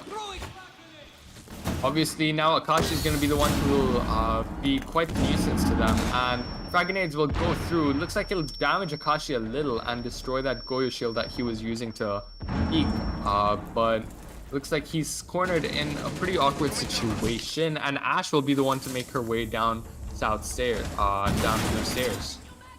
I mean, the back stairs is actually a pretty, what do you call that? A very good angle to be held upon, but depending upon how you peek it, how you capitalize that place, it's gonna be judging on that. So yeah. Well, it looks like Akashi's gonna get 1 before falling, and Batman will get Batman will be the one to pick up Akashi, and Kaige will be left on less than 5 HP. Attackers 20 seconds left, and they're looking to try and get the defuse down. They have the man count advantage, but 2 of their players are almost dead in terms of HP. Caster's gonna be the one who's gonna try and challenge that, and Devil's gonna find 1. Won't be able to find another, and Ash will take away a lot of his HP. Looks like attackers won't have enough time to get the defuse down, and D3 will be the ones to take this round. An extremely close round when it came down to time, and unfortunately it just wasn't in the favor of Team Namak. I mean, we're seeing back to back a lot of prone games played over here. I mean, every single shot you're getting shot at, you're stuck at the position where you can't run or do anything. All you have to do is just prone. It's a pro tip. You can just write it down. Bring back the drop shots. Oh my god, that was a tongue twister for me. Bring back the drop shots. I mean, But every single time I've seen people getting, they're falling off in a really tough situation where they can't move or their mobility is literally stuck. So all they have to do is prone. So yeah, it's being actually very effective or efficient or really good Attackers need to at this locate It's a point. nice I would surprise. say, as many bombs as they can. yeah. yeah, I mean, like, and the as a- satisfaction is way different. Like when you get a drop shot kill, it's satisfaction. especially when is- it's hip fire. Especially when it's Yeah. hip fire. especially when Uh, it's hit fire. But now we will see D3 making their way over to the kids' objective, and it's going to be interesting to see how effective their setup is. Obviously, this like they do have a Goyo and they do have like a mute, so it's going to be interesting to see how they utilize both of their utilities and what positions they decide to play. 5 seconds to insertion. Attackers' objective is to locate a bomb and defuse it. I mean, at this point, nothing is falling in the right spot for Namak. They're literally thinking about how to even go through the defense. It's just been one round, but then even in the when they were at the defense section, they couldn't do much. It wasn't that effective. So I don't know. At this point, they're thinking about how to push the site more efficiently. Obviously, I'm sure they are frustrated after that last round because it was oh so close and they almost had it and it just slipped away through their fingers. Had the man count advantage, but the last two players for Team D3 were able to clutch it up and eventually time played into the hands of the defenders. But it looks like Akashi is going to be the first one to fall and the entry fragger Ash is going to be the one to take that kill. Looks like not a very good start for Team D3. But we have seen them come out from worse. But it looks like N6 is going to make matters worse and get Kakashi. On the other hand, Kester is going to accidentally disconnect. And this is now a 2v5 for... I mean, all of this was pretty fast. It was very fast, to be honest. honestly, Back-to-back kills. in this game, things can happen in a matter of split seconds. And just like Yeah, I mean, within... to be honest, that's very true. That's very true. I mean, Ubisoft can kick your ass at any moment. So yeah, I wouldn't disagree on you with that. Throwing grenade out. You can see the attacker is still taking things slow and steady despite the man count advantage, which is probably the wiser play. And it looks like they're gonna maybe smoke things off and potentially go for a plant just to secure their win. But this does not look very good for D3. I mean, they've been holding really good spots right here. I mean, Devil as well as Warlord, they're holding spots where people can. I mean, default spots have been held really well. So yeah, it's gonna be really tough for anyone to push. And they're Devil comes out with Attackers that are kill, but Fanky is gonna be the one to get that refrag, and Warlord's gonna get a double kill onto Fankel and Kaige, two of Team Namak's top fraggers. But it's now a 1 versus 2 in a post-plant situation. Not looking too good for Team D3, but not completely impossible. It's not impossible, but I don't think so. The SMG shots are gonna hit that far, if I'm not wrong. It's gonna What take is- some time, but yep. Let's see how What this is thing even goes. in D3's favor is that both the attackers are quite separated from one another. So it's going to be interesting, but N6 is going to manage to get that pick onto Warlord and secure the round for Namak. Namak. I mean, a really good round there. I mean, if Kester wouldn't have DC'd, I guess it would have been a round pretty easy for D3 space. But then, yeah, what can you do? Sometimes it happens, sometimes it doesn't. Couldn't have put it any better way. But it looks like Namak is slowly catching up to D3. The score is now 5-3. Still, D3 has the lead, but they need to make sure that they don't lose it. Looks like Fankel is going to accidentally pick Flores, but he's going to be forced to 6-pick off given that Flores isn't currently available in the competitive scene. And we're going to see a 6-pick from Aruni to Legion. Oh, Lesion is a pretty interesting pick. Defenders, protect your bombs from being defused by attackers. Legion does do a lot. He is one of those operators that builds up in value over time. He does get more and more goo mines as the round progresses, and that can be more and more annoying for the attackers because the more goo mines there are, the goo mines just like they hinder a lot of your performance. They I mean, how many can constantly you ping? take damage over time. How many can you ping at one point of time? I'm pretty sure. Well, I'm No, actually it was a I'm not pretty rhetorical sure. question. I Never mean, mind. I would just say like you cannot ping normal. Like, if the entire map you keep saying okay, one Guma in here, one Guma in there, one Guma in master, one in bedroom. I mean, the entire round it's gonna be you annoying the shit out of your own teammates. So yeah, at one point of time you will be stumbling on one or two, and that will give up your location. So he's a really valuable operator there. And Yeah. to be very honest, he can be played in any side. So yeah. Yeah. Legion is one of those operators that is so flexible in terms of like uh, the objective, and honestly he gives away those sound cues as to when someone triggers it. Additionally, it stops them from sprinting or planting, and there are instances where you can get a clutch similar to where attackers aren't actually able to plant the diffuser because of a goo mine that they stumbled upon. Looks like Akashi's going to be playing downstairs, but doesn't look like he's completely aware of Ash's position. Knows that someone might be in cafeteria, not entirely sure that someone's already into kitchen. I mean, at this point of time, if he shoots, it's gonna be a call out that a person is right below in the kitchen, and it might be a good try there. But Warlord there gets a really good kill with the SMG-11 onto Ash, who was peeking on top of the hatch. But it looks like N6 is going to take a lot of HP alongside Devil as they exchange shots. Looks like Maverick, on the other hand, is going to make his way into Attic alongside Kaige the Zofia. And it's currently a 5v4 in favor of D3. But nonetheless, Namak has, well, now it's a 4v4, but Namak also has time on their side as it's now 1 minute 30 into the round. One smoke canister goes out, delays the push, but I mean, actually- at this point, it wouldn't have made a difference. But then eventually, he just did it for the safety measure. Beautiful frag grenades coming out from Fankel, almost like catching that smoke, but unable to do so. On the other hand, Kakashi is going to be the one to find Fankel in the trophy room, and Kaige is going to get one back and manage to find Warlord. I mean, he's been very aware. Kaige, as you can see, he just did a really good job right now by clearing the Roma, who was Legion, who was right underneath, and he just spotted him and killed him instantly and gets another kill. So it's a job well done for her.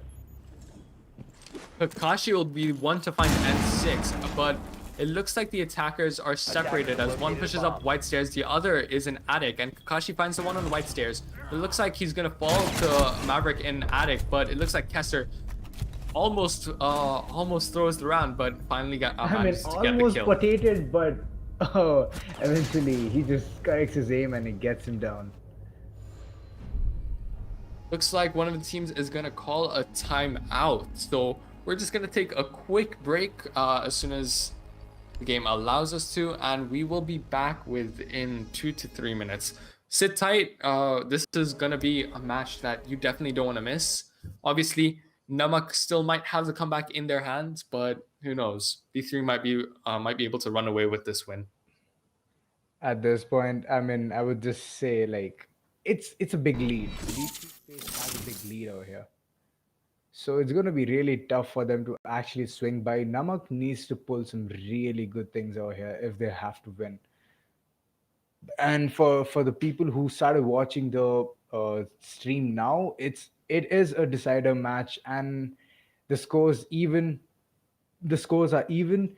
G3 Space as well as Namak have equal amount of scores, so it's 1-1, and it's down to the deciding match, which is in Oregon, and the score is 6-3, 6 favoring to D3 Space and 3 for Namak. Yeah, so obviously this has been quite an interesting matchup. Obviously, Team Namak did take the first map on Clubhouse, but on the other hand, D3 responded with a win on Villa. That resulted in us going into this third deciding map, and the winner of this map will move on to the next round of the Velocity Series 2 tournament.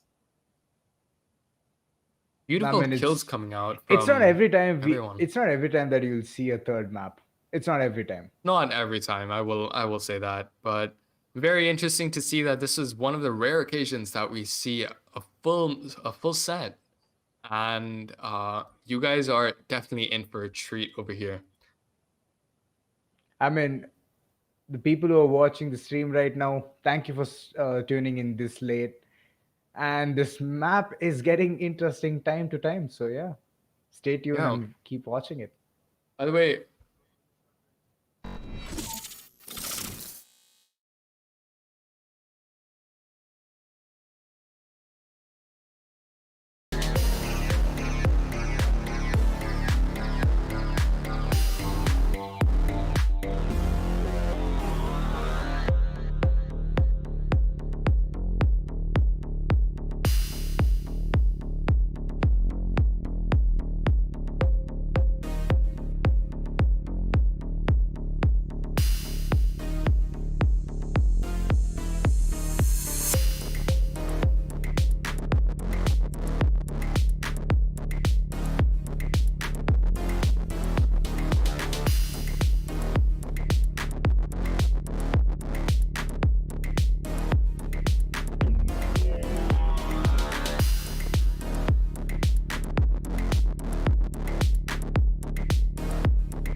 welcome back, guys.